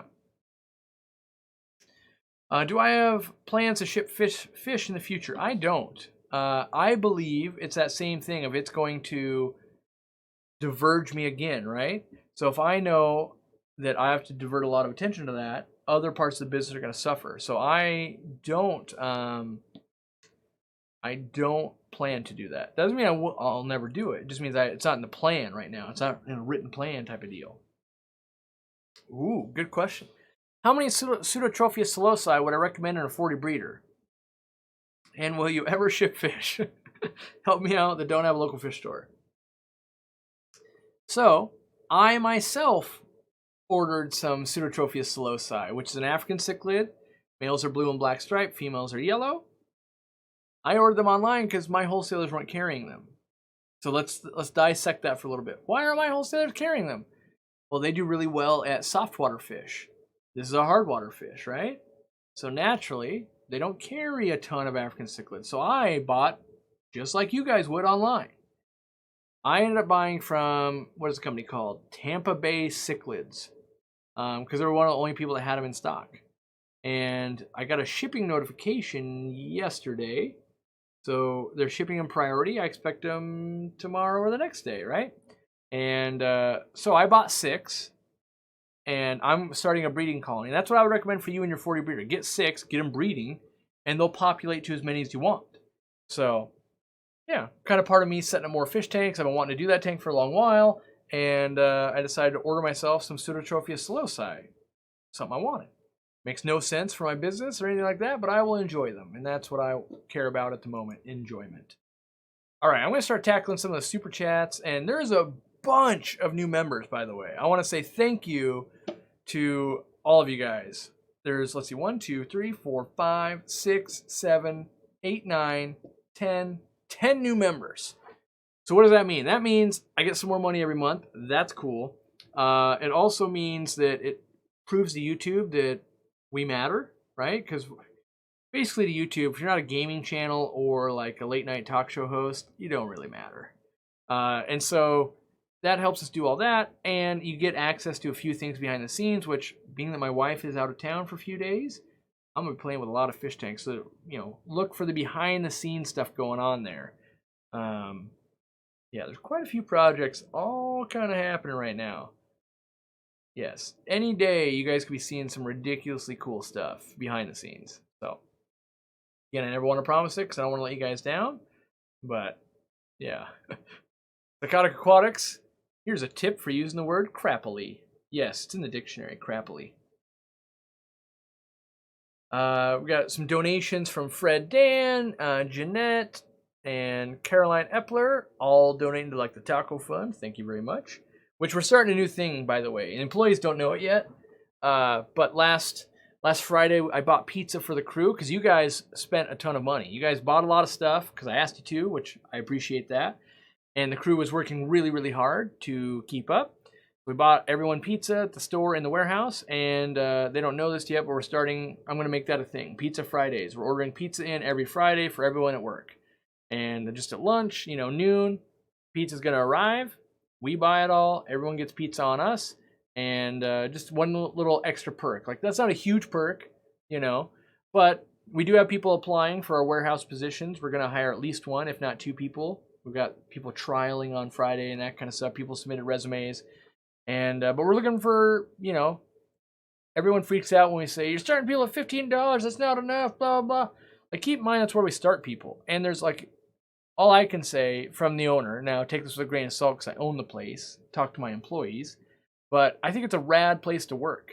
You get an employee discount, you get retirement, you start at $15 and everyone goes up from there. So at $15, you either A, get fired during your first 90 days because you're not going to work out, or B, you get promoted. You get more money. Like, you either prove and like, oh, dang, this person's great, or you're bad. It just doesn't make sense for us to pay you a bunch of money and you be bad. So, what else do we got going on? We got some other things in the work. I feel like we do. Oh, yeah, we provide sodas at work. What else do we do? A lot of meals and stuff. But in general, I would say this. In general, most people are having fun at work. And I don't know if most people are having fun at work, but a lot of joking going on, a lot of just, camaraderie and helping out, and it's a good fun time. So, yeah, and I think it makes a difference too when you care about your work. And so yeah, that's apply if you're local and you want a job and you work hard. If you work hard, we pay well. That's kind of the mantra. Like, people go, how much can I make? I don't know. How good a work can you do? Like, if you can do YouTube better than me, I can pay you a lot of money, right? But if like, oh, well, you're a halfway decent fish netter. Like, well, you get halfway decent wage then, like, get better. Like, You can learn from people around you. Like, we're all about helping and training and that kind of stuff. So usually if people aren't moving up at aquarium co-op, usually not a good thing. Like, you should be like, the longer you're here, the more you should know, the more money you should make, right? Like, oh, that's a progression. Is a 3.5 gallon big enough for a lone CPO crayfish? Yeah, probably. Corey for president? Oh no, I don't have time for that. I have an aquarium hobby to revolutionize. Megan Ness. Oh, we answered that one. Thank you for the 24 karat gold rant. Yep. Mexican. Oh yeah, I answered that one. What did I use to research what niche you wanted for my store? Also, I find it strange that local fisher have tons of different brands of chemicals. It doesn't make sense. Right, just inherently, that doesn't make sense from a financial standpoint. Of like, why carry all of CChem, all of API, all of Kent, all of, like, it just doesn't make sense other than you're trying to cater to all your customers, right? And so I feel like you're much better off going, I believe in these products, that's why I sell them, instead of, I sell all of these because you guys asked me to. But in terms of what research did I do, I looked at how I could make money, 100%. Like, I love all types of fish. I love goldfish, I love community fish, I love big fish, I love African cichlids, I love dovi, there's so many things I love, right? And if I pretty much like it all, then it comes down to like, well, what's gonna make me money? Right? Because if I don't stay in business, I don't get to do it. So I gotta like, what's profitable? What makes sense? And for me, my mantra is, and same for my Breeding Fish for Profit series. If you guys have never watched that, you should, because you can learn a lot about business in that series. But if I know that the average person at home right now watching, they consider a big tank to be 55 to 75 gallons, that means that's kind of my threshold, right? So that means I'm at bat and I hit it and it's out of the park. I just sold them a 75 gallon aquarium. Yes. They're going to buy all the bells and whistles. That's like $1,000. Yeah. All right. So you pulled the first feet off. I sold an aquarium. Yes. Then what happens? So then you got to put stuff in it, right? All right. So what are my options? If I do African cichlids, I could probably sell you 30 African cichlids at $20 to $25 each if you're buying bigger ones. All right, that's like $600, right? If I sell you Oscars, you can do 2 Oscars. That's $40. If I'm getting $20 an Oscar, that's a lot, you know. So that Central and South American cichlid, like, so you got to make your money off food. And if we know people are buying food on Amazon because it's 2 button clicks, I don't know if I want to invest my money there. Then I thought about like, well, community tanks, right? Like you can sell them all these little fish, $3 at a time. And you can always kind of add more. And then I was like, you can sell them live plants too. You can kind of always put more live plants in there. And so when I was running the numbers, 75 gallon tank, how many tetras do you guys think? At least 50, right? At least 50 tetras at $3 a piece, $150. Well, what about some bottom dwellers? Like, well, yeah, you'd put 12 corridors in there at least, like at $5 a piece. Like that's another 60. All right. Well, what about some top dwellers? Like, yeah, maybe some hatchet fish at $4 a piece, group of 12, it's $150. Okay. Oh, and a rainbow shark, and a bristle nose, and some snails, and some shrimp, and a pair of apistogrammas. What about some plants? And pretty soon you're going, wait a second. The way a community plant a tank shopper, they come in every week wanting to add something. So every week I can sell you another $20 sale, right? For a long time. That adds up to be a lot of money over a long period of time. Whereas like African cichlids is a bunch of money all up front and then nothing. Because, the African cichlids are breeding and they're aggressive and when I add one, they kill it and blah, blah, blah. So that's how I structured my business. Now that being said, you might be able to pull off the same thing with a coral tank or something like that. But my expertise is not reef tanks. And in general, in my local area, we're not really heavy into reefs. But if you're down in Florida, yes, reef tanks is what you should be focusing on from my estimations, right? So you have to have a little bit of like, what are people into? A little bit of like, what am I knowledgeable about? And then 2, start writing down like, how would I stock a tank? How much does that stuff cost? Oh, if you buy one dovi, that's $6, and that's lives by itself forever, huh? Oh, if I sell them one flower horn for that 75 gallons, $150. That's like the worst I can do out of a 75-gallon tank, right? And so the good news, the other thing that I thought about was all those small fish in a 75, they also fit in a 20. They also fit in a 10-gallon. Whereas like, well, the Oscars, the flower horn, the goldfish, all that kind of stuff, like, well, it doesn't fit in the smaller tanks either. I wanted to make sure that the products I had for sale worked for the most amount of people that could walk through the door. Let's say it's already hard enough to get somebody to come to my store. Then let's make sure that my fish can fit their tank size. So that's how I worked out my strategy. What's one fish I wish I can get, but I can't or I haven't gotten? For me, we were talking about this just the other day. Robert and I really want to be able to bring in a lot of the Japanese rice fish. They're a great fish. They're easy to breed. They're hardy. They're colorful. I think the only problem is they're too expensive. I think if we could keep them at $5, they would be great. And so the conversation we had, why is it that I can sell a dwarf neon blue rainbow fish for $5, right? Crazy hard to raise, won't overwinter outside here. You have to do a bunch of work, takes 9 months to raise them, and I retail them at $5. Whereas I put Japanese rice fish outside, I do nothing, they eat bugs, and a year later I have 100 of them. And I have to sell those things at $11? So I think there's a breakdown, and I think the wholesalers brought them in, and they were like $6.50 wholesale, which pushed all of us selling them more expensive. When if we could have kept the price at retail $5, they'd still be bringing them in. We'd be selling a ton, right? So that's a fish that I think could be good.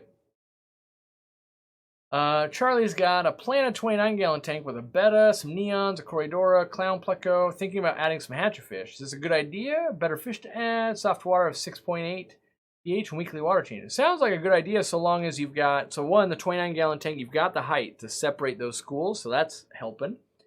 Make sure you got a glass top and everything sealed up so they don't hop out. But yes, that's one of the fish the wife's requested for the 230-gallon in our living room is a big school of hatchetfish again. We used to have one in our bedroom.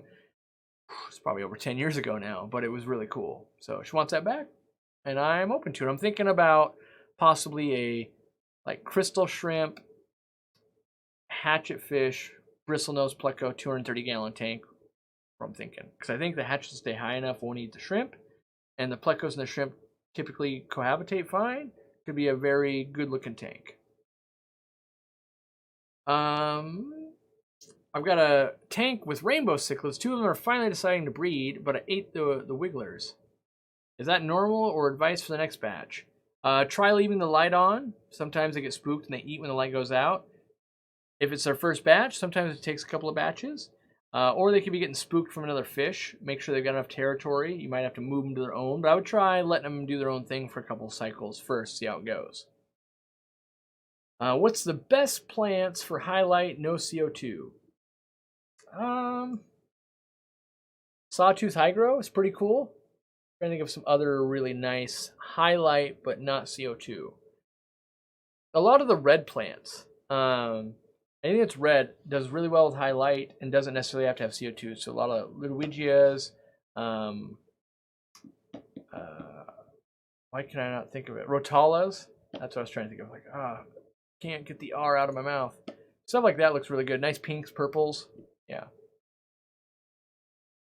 All right. Where are we at? We got about half an hour left. I know it's snowing outside. My attention is like not here because I'm like, it's snowing. I'm pretty much like Elf with Christmas, except with snow. That's pretty much me. Would a Fluval Nano 3.0 light be highlight on a Fluval Flex 15? Yes, right underneath it, but I feel like to the sides, not highlight. That being said, Fluval, if you're listening, you've been sold out of the lights for the Fluval Flexes forever. So the original Fluval Flexes were designed to be, you could add extra lights. That's why when you open it, you're like, wait a second, you could clip in another light. That was the way they've been designed, and they've never really brought it to market. And it's killing me because I know that like with 2 lights, they'd be way better off. They'd be so good. I'm constant. So Aquarium Co-op is constantly watching that. The minute they come out of stock, I'm ordering them, and we'll be selling them online because I think it'll enhance them a lot. Like they're just on the cusp of like low to medium light, and that would push them like to medium high, and like, oh, it's on. All right, what do I got? We've been selling stuff like hotcakes. We're sold out of plants. We're sold out of a lot of plants right now, and so people all the time ask, why don't you have more plants? The reality is the farms don't have them. Like we lowered prices, we're selling even more. You know, to put it in perspective, we brought in 150 Vallisneria, potted Vallisneria. We put them in stock Saturday at 6 p.m., right? By Monday at noon, we were sold out. So that means 150 of them only lasted like 2-ish days. And the problem is, if I go, hey, I need 1,000 Vallisneria, they'll be like, cool, we got 180. So we are ordering more. Like I ordered more this week, but it's still, they're going to short us, and it takes a while for them to ramp up. And you know, that's so when I'm at, we have these things called leadership meetings where it's myself, Randy, Justin, the warehouse manager, and Robert. We get together and we go, what are we focusing on? What are the problems we're having right now? One of the top level priorities right now is how do we keep more products in stock? So it means like, do we have to set up more tanks? Like where's the breakdown? So we've reached out to the farms, go, how can we better get more plants for us to buy? What can we do on our end? Like we're working on that because we realize one of the most frustrating things when you walk into a store, they didn't have what I wanted. One of the most frustrating things when you're shopping online, they're always sold out of what I want. Now, I fully realize we're selling it all, so that's great for us. But I realize the people that don't show up at the right time at the right day are going, these fools are just always sold out of plants. I don't know what they're talking about. But the reality is, and ask my employees, we sell an insane amount of plants. So it's not that we're not selling, it's that we're not having enough in stock. And so we're looking into more space, like physical, more warehouse space. We're looking at how do we retrofit the space we have. So like that's the thing. First you start with an ask, like, can we get 500 Vallisneria? And then if they say yes, we got to be able to put it somewhere. So it's like we don't want to build. So again, back to the beginning of the show, we don't want to make it so that we build all these tanks and then find out they can't send us any more plants. We've invested time and resources and energy into something that can't be done. So we want to know, can we do this? Great. We'll fulfill our end. They'll fulfill their end. Boom. Solved. Blue-tailed goodyids and white clouds and a 20 long? Yeah, that would work. What are those? The tower eye, I think. The blue-tailed tower eye. How many people did we get showing up to the show today? 1663? My God, that is a record. Wow. Talk about 1663 is like, I think our previous record was 1270. That's almost 400 more. Dang. I'm a guy that talks a lot and I don't even know what to say. I'm kind of like blushing. Like, that's a huge jump. And yeah, it means a lot. Like I'm turning red. I'm like embarrassed. I don't know why. Part of it, like we're doing some big moves right now, you know, so it's funny. I do shows like this, right? And you'll get employees slash. So every time I make a topic, different people chime in, right? So some employees will be like, hey, we're really swamped. Don't mention this product because we don't have time to ship it. And like, we're trying to catch up. You get like that kind of stuff going on. And then you get Randy in my ear and he's like, hey, try not to piss off the manufacturers because I'm trying to talk to them right now.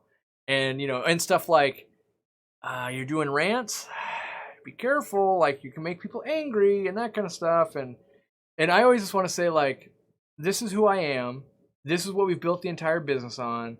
If it's a rant that closes our business, then that's the way it was meant to be. I believe in being very like open and transparent where it makes sense. Like it doesn't make sense for me to tell you exactly who I buy from and all my competitors put me out of business. But there are times when it makes sense to be candid. And so like right now, we're very excited. We have an offer in to lease a building. And the building is much bigger than where we're at right now. You know, that there's plenty of things that can get in the way of that and it can't work. But if that comes through, it's going to solve some of these, like, where do we put plant problems, right? So we're working on that, and we're hoping it goes through because you guys are buying a lot, we're growing a lot, right? Sales are way up. We're hoping that if we're hoping for that perfect marriage we've been talking about the whole stream, right? Like, if I can sell products cheap at the right price, and you guys can click the 2 buttons to buy them, we can keep doing things. And you guys have been upholding your end, and I realize that I'm failing my end. Our end is we have to keep it in stock. We have to keep getting new products. We have to carry the best products. And I feel like we do pretty good at carrying the best products. Keeping stuff in stock has been a struggle. What happens is, if I'm being transparent, more transparent than I'm sure my employees want us to be, with one of the wholesalers this week, I placed a over $12,000 order. The invoice we got back of stuff that will be delivered on Friday was just under $6,000. So it means over half of what we were willing to spend is out of stock with even the wholesaler. So part of that, it's not like I'm not placing the order, it's that even they don't have it. And I don't even fault the wholesaler at that point because it's the manufacturer that hasn't brought it in. So like they've got the pending order, they're just waiting on it. And I know because I've been trying to order with them, right? And so I know that we have to keep it in stock so you guys can order it so that we can grow and bring in new products and do new things and, that kind of stuff. So I get it. I'm trying. And I'm just shocked that this many people still follow me. Like, think about this. Over 1,600 people, like, in person. That's like Costco filled up with people type of people. That's a lot of people. They're all like, huh, what's Corey got to say today? Like, I guess I'm still humbled by the fact that many people want to see what's going on. Somehow, when it's live, it's a lot of big impact on me. But when you're like, 180,000 people watched that video, like, yeah, they were in their pajamas. Somehow I feel like I'm more connected with you guys right now. So, because it hits me a little more. Do I think mixing coarser substrate with my existing place sand substrate would help with the compaction?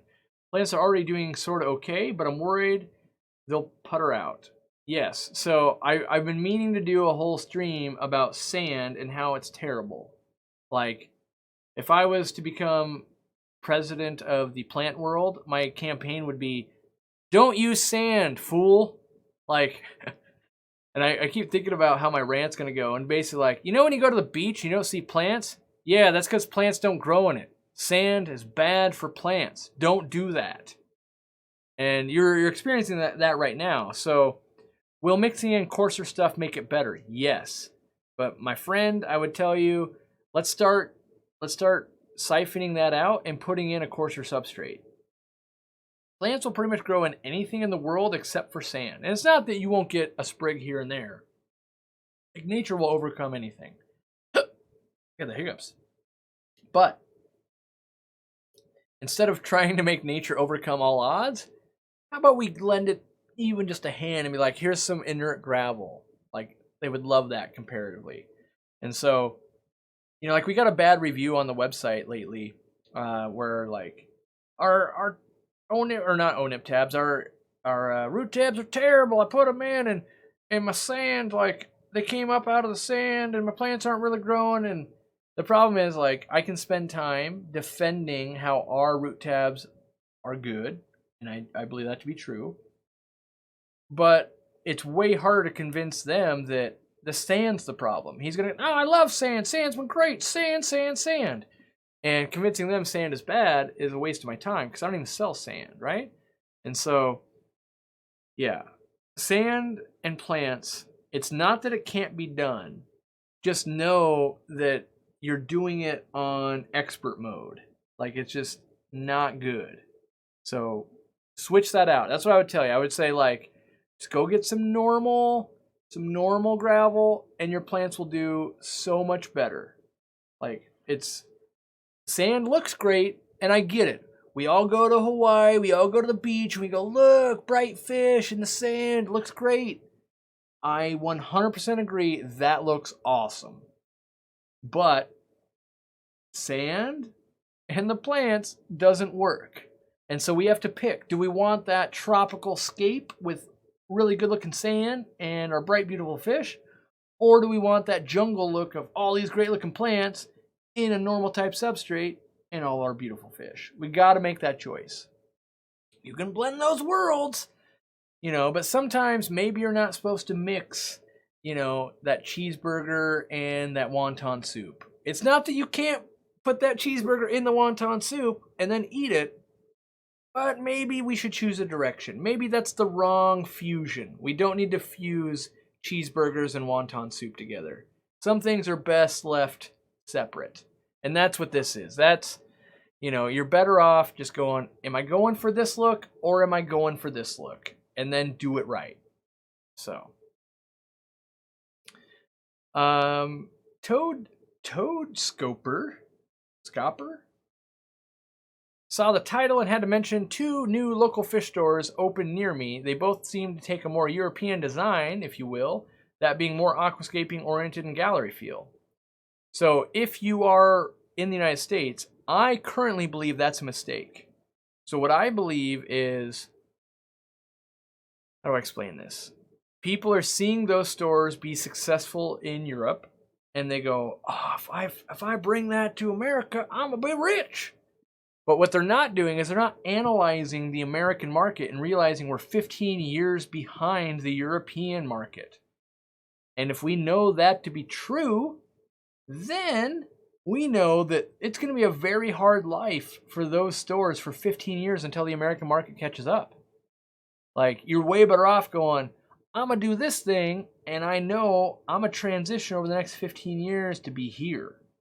Now, I'm not saying they'll necessarily go out of business, but why aren't stores like ADA stores and ADG and all these really high-end aquascaping stores, why aren't they blowing up and just opening up everywhere?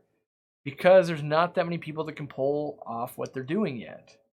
So it's like, and there's what I call passion projects, and there's business. European ADA style galleries, passion project. Making tons of money, fish store run very efficiently. Those two are not the same things.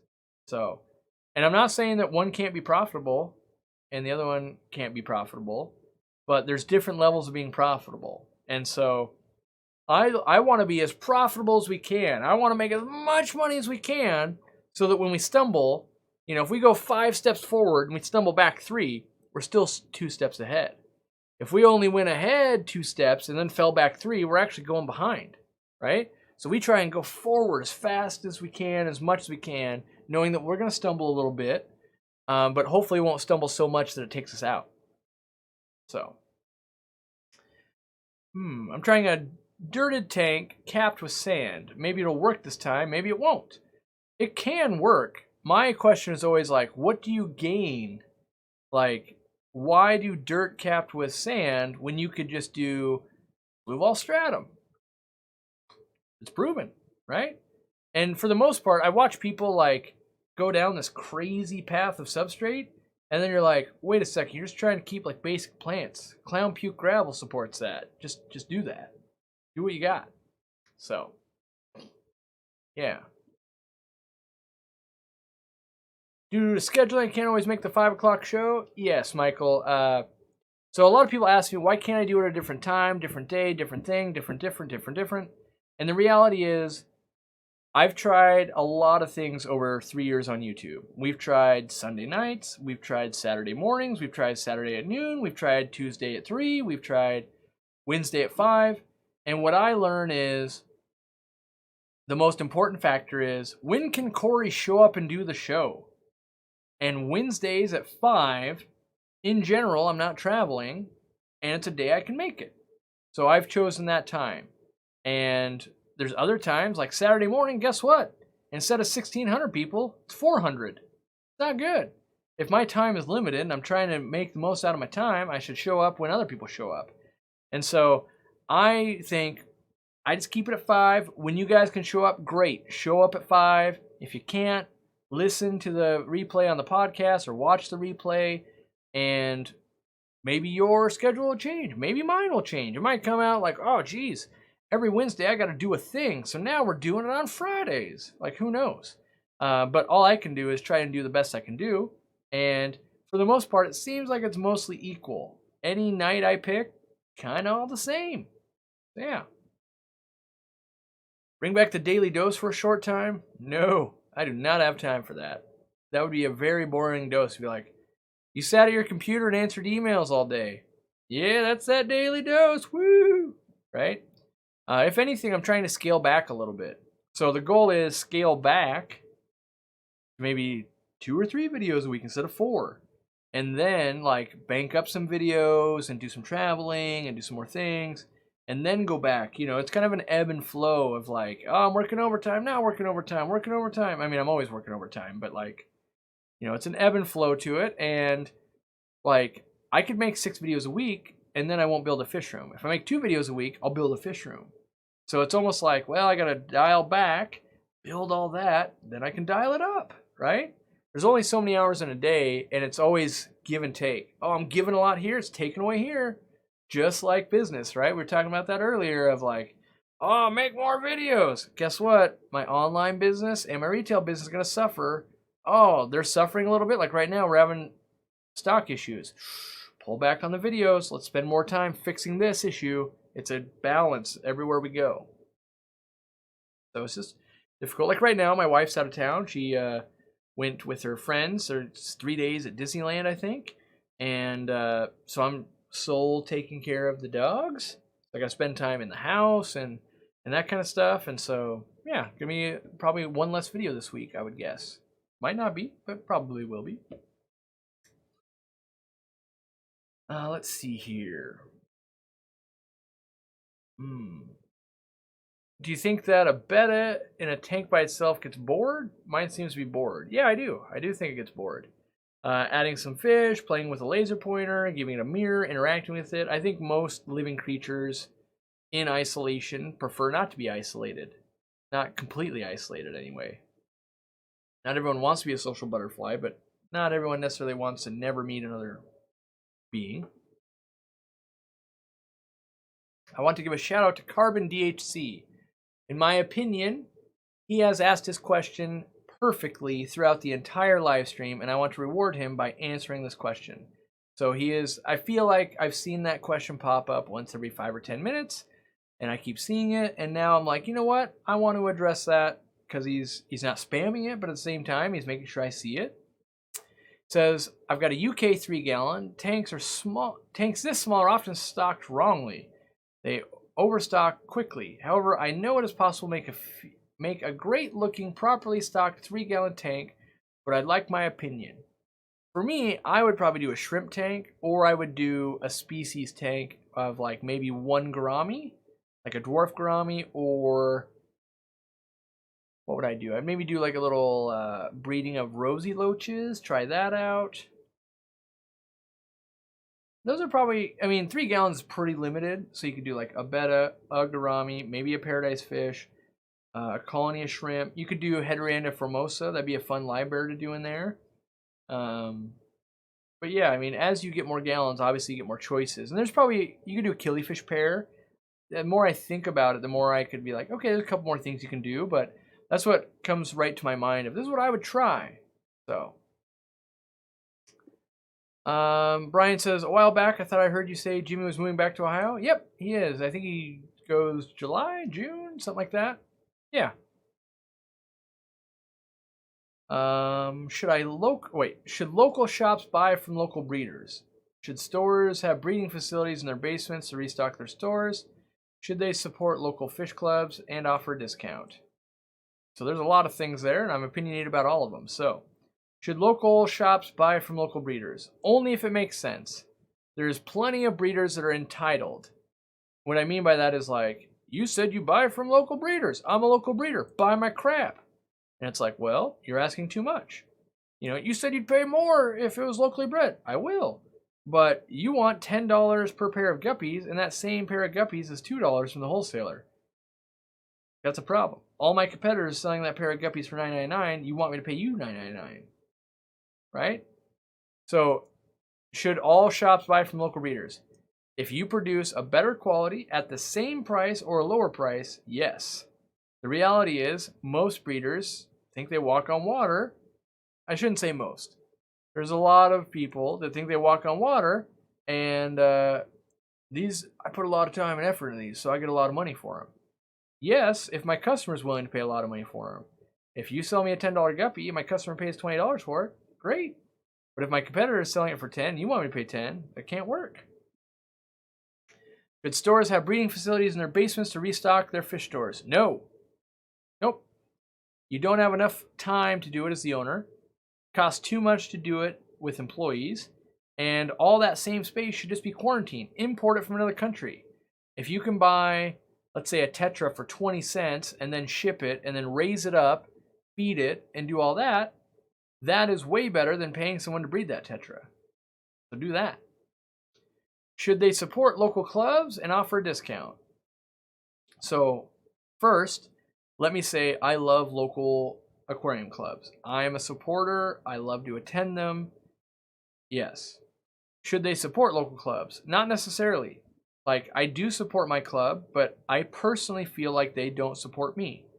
Now, they would say, well, a lot of our members buy from you. And I would say, a lot of those members would buy from me either way. Like, I'm a good fish store. But I would say, like, well, what are you doing as a club to promote my store? They'd say, well, we're listing you on the website. Yes, true. But you also list other manufacturers on the website. So I think it needs to be more than that. Like, what can a club do to support a store? Support a store. So instead of like saying, our members shop with you, how about once a month or once every 6 months, you go, okay, guys, we're all going to get in the car. We're going to go to store XYZ and we're going to buy stuff. And while we're there, we're all going to wear our member shirts and we're going to let them know we're from the club, we're here supporting you, and we thank you for giving us a discount. And then the club owner will go, oh, you know what? Since you're all here, it's actually even more percentage off, and I'm glad that you send people my way. Like, it has to be a winning scenario for both.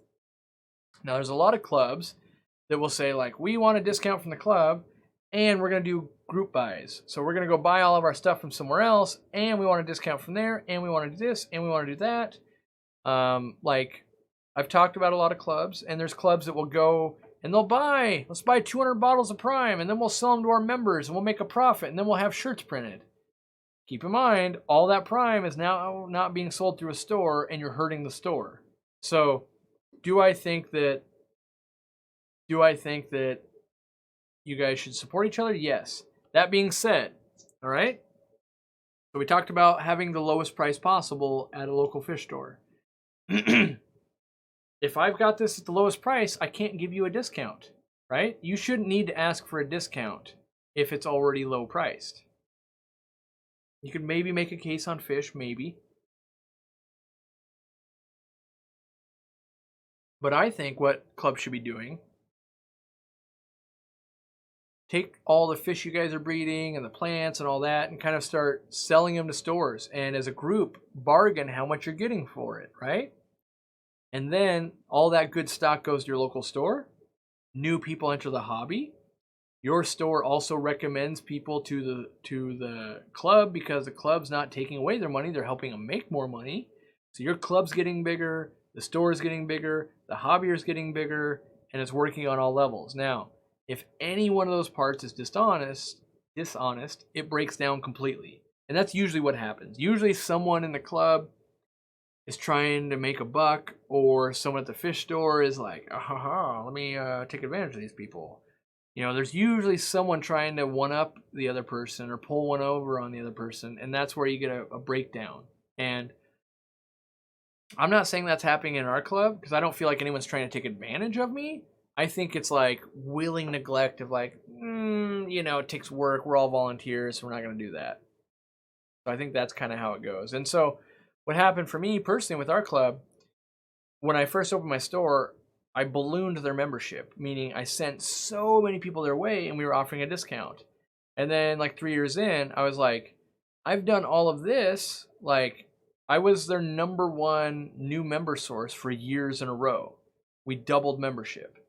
And then it was like, what are you guys doing for me? Oh, you buy 1 gift card a year to give away at the holiday auction. Like, And at the time, I was trying to show them, I was like, look, this 10% discount I'm giving is costing me $7,000 a month. And you guys buy one $50 gift card a year. And then their response was like, well, our members come and buy from you because you give a discount. And I look at it like, so I'm sure that's true to some degree, that some people maybe wouldn't buy if I didn't give the discount. But then also, how many of them would just buy because I'm quarantining fish and I'm doing good business and I'm bringing in the things they want? And so it's not like I'm asking them, like, you got to give me $7,000, but what are the things we are doing? Like, show me the projects where you're getting more people into the hobby. Bring some people to my store. Do a shop hop.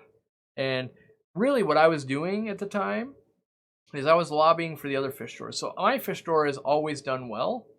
And what I mean by doing well, it's not like, oh man, got to pick up the Ferrari later. It's getting out of the shop, getting a new paint job. No, I mean, like, it just means that I've been able to put food on the table. I get to live my life through fish. But a lot of my competitors, it's a very hard road. They've been in business for a long time. They're struggling. And I'm like, look, you're asking them to give the discounts. They don't have the margin to give you the discount. Let's do a shop hop. I don't even care if you don't visit my shop, but get people together and go visit all the shops in the middle of the summer when no one's shopping. Like, do some of these things. And everyone's like, it takes work. And like, well, yeah, guess what? It takes work to give away $7,000 a month. Like, that's a lot of money to give away, right? So I think it is a two-way street, and you get in what you put, you get out of it what you put into it. And a lot of times, like a lot of, we get hit up every week. A lot of clubs, they basically say, hey, we're raising money for our club. Give us stuff. And kind of just as a thing, I want to see like, well, what are you doing for us? Like, if you just say, hey, Aquarium Co-op, send this to us, and I spent $100, the reality is that doesn't do anything at all, right? So I would much rather be like, how about I send you $5,000 worth of stuff, and you print up a banner, and I'm like an official club sponsor for like a year, and like, let's do something that's a meaningful relationship, instead of like just that, I'm going to ask everyone on the planet, they're going to send me stuff, and then I'm going to say, hey, this person gave me this. And not say like, please support them, do stuff like that, blah, blah, blah. It needs to be a more meaningful relationship. And I think, that's what a club is good for, is building these relationships between members, between stores and members, between breeders and members, all that kind of stuff. Like, it's a meeting space. So, yeah. And I know that like Brian's opinions, he's reached out for his club and that kind of stuff. And yes, I'm still working on what are we going to do? How do we want to support clubs? How do we want to make this a meaningful thing, and not just I give you stuff, you shout me out once, it's a thing, right? It needs to be something bigger and better. And I feel like if you've got 100 members and I've got this team of people here, and the best thing we can do is I send you a box of products and then you say thank you to Aquarium Co-op, I feel like we've all been super lazy putting our hats on going, how could we make this a thing? So, and I want some thinking on your side, I want some thinking on my side, which I'm limited on time, but that's what I want to have happen. Like, let's think of a thing. Let's do an actual thing here. Like some of the things I've floated with clubs before, like some clubs, they have the auction every week, right? And they have clipboards they write on.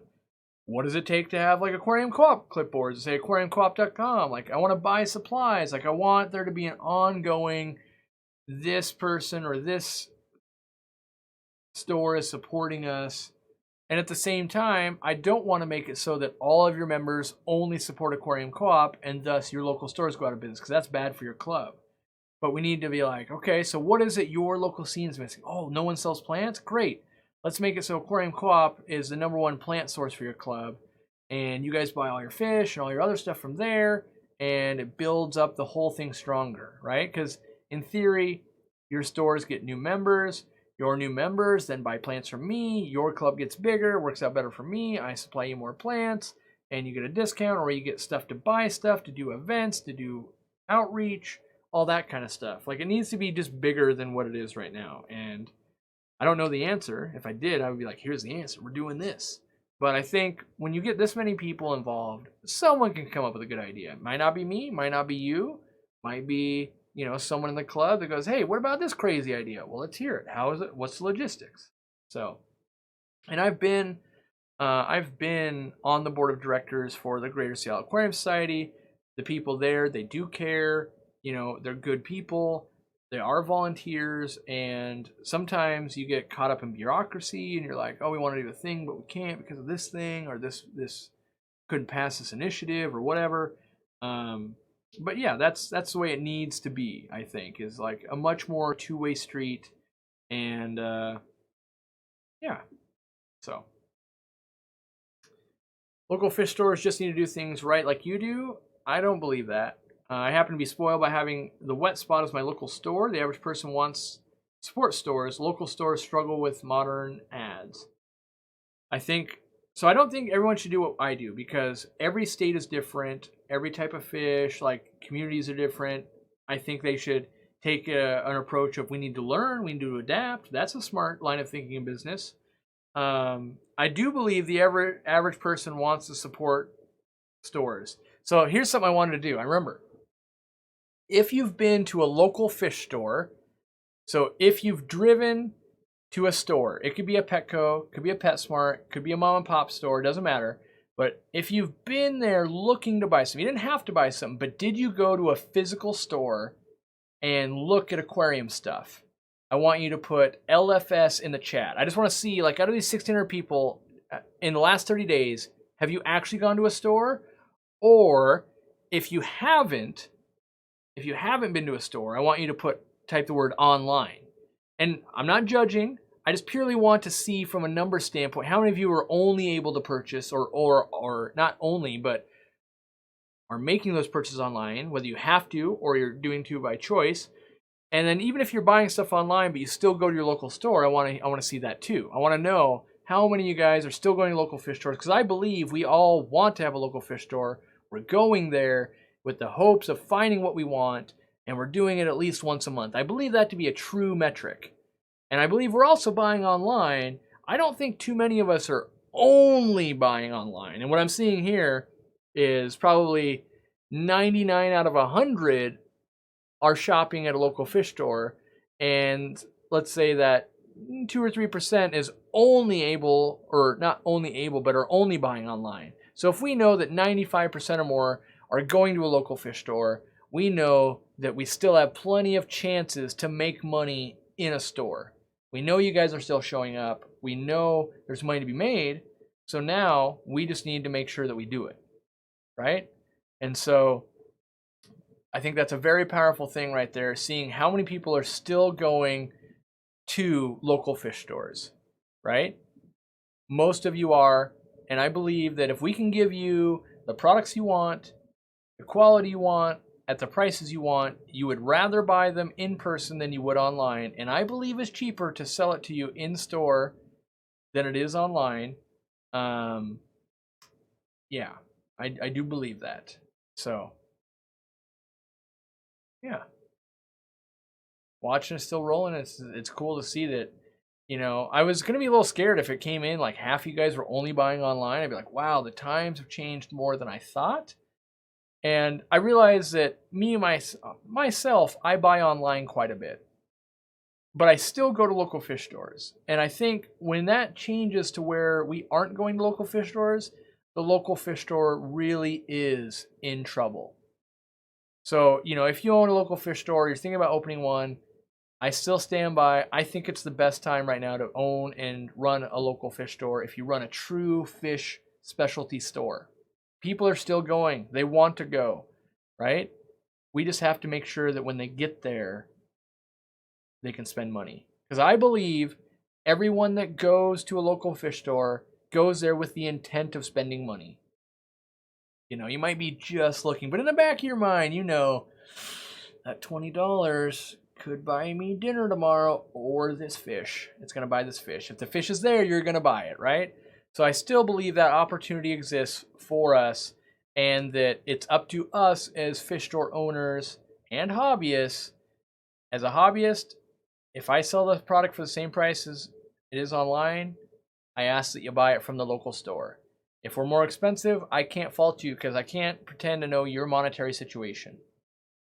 I myself will spend at least 10% more in a store than I will online. If the product's $100 online, and it's $100 online, and it's 110 in the store, I'll buy it in the store. But too much more than that, I start going, eesh, yeah, maybe I do. I better buy it online. But I think if we can solve that, give you a good place to shop, good products, good prices, it's easy. And I think this is proving it right here. There's a bunch of people that want to buy and are buying.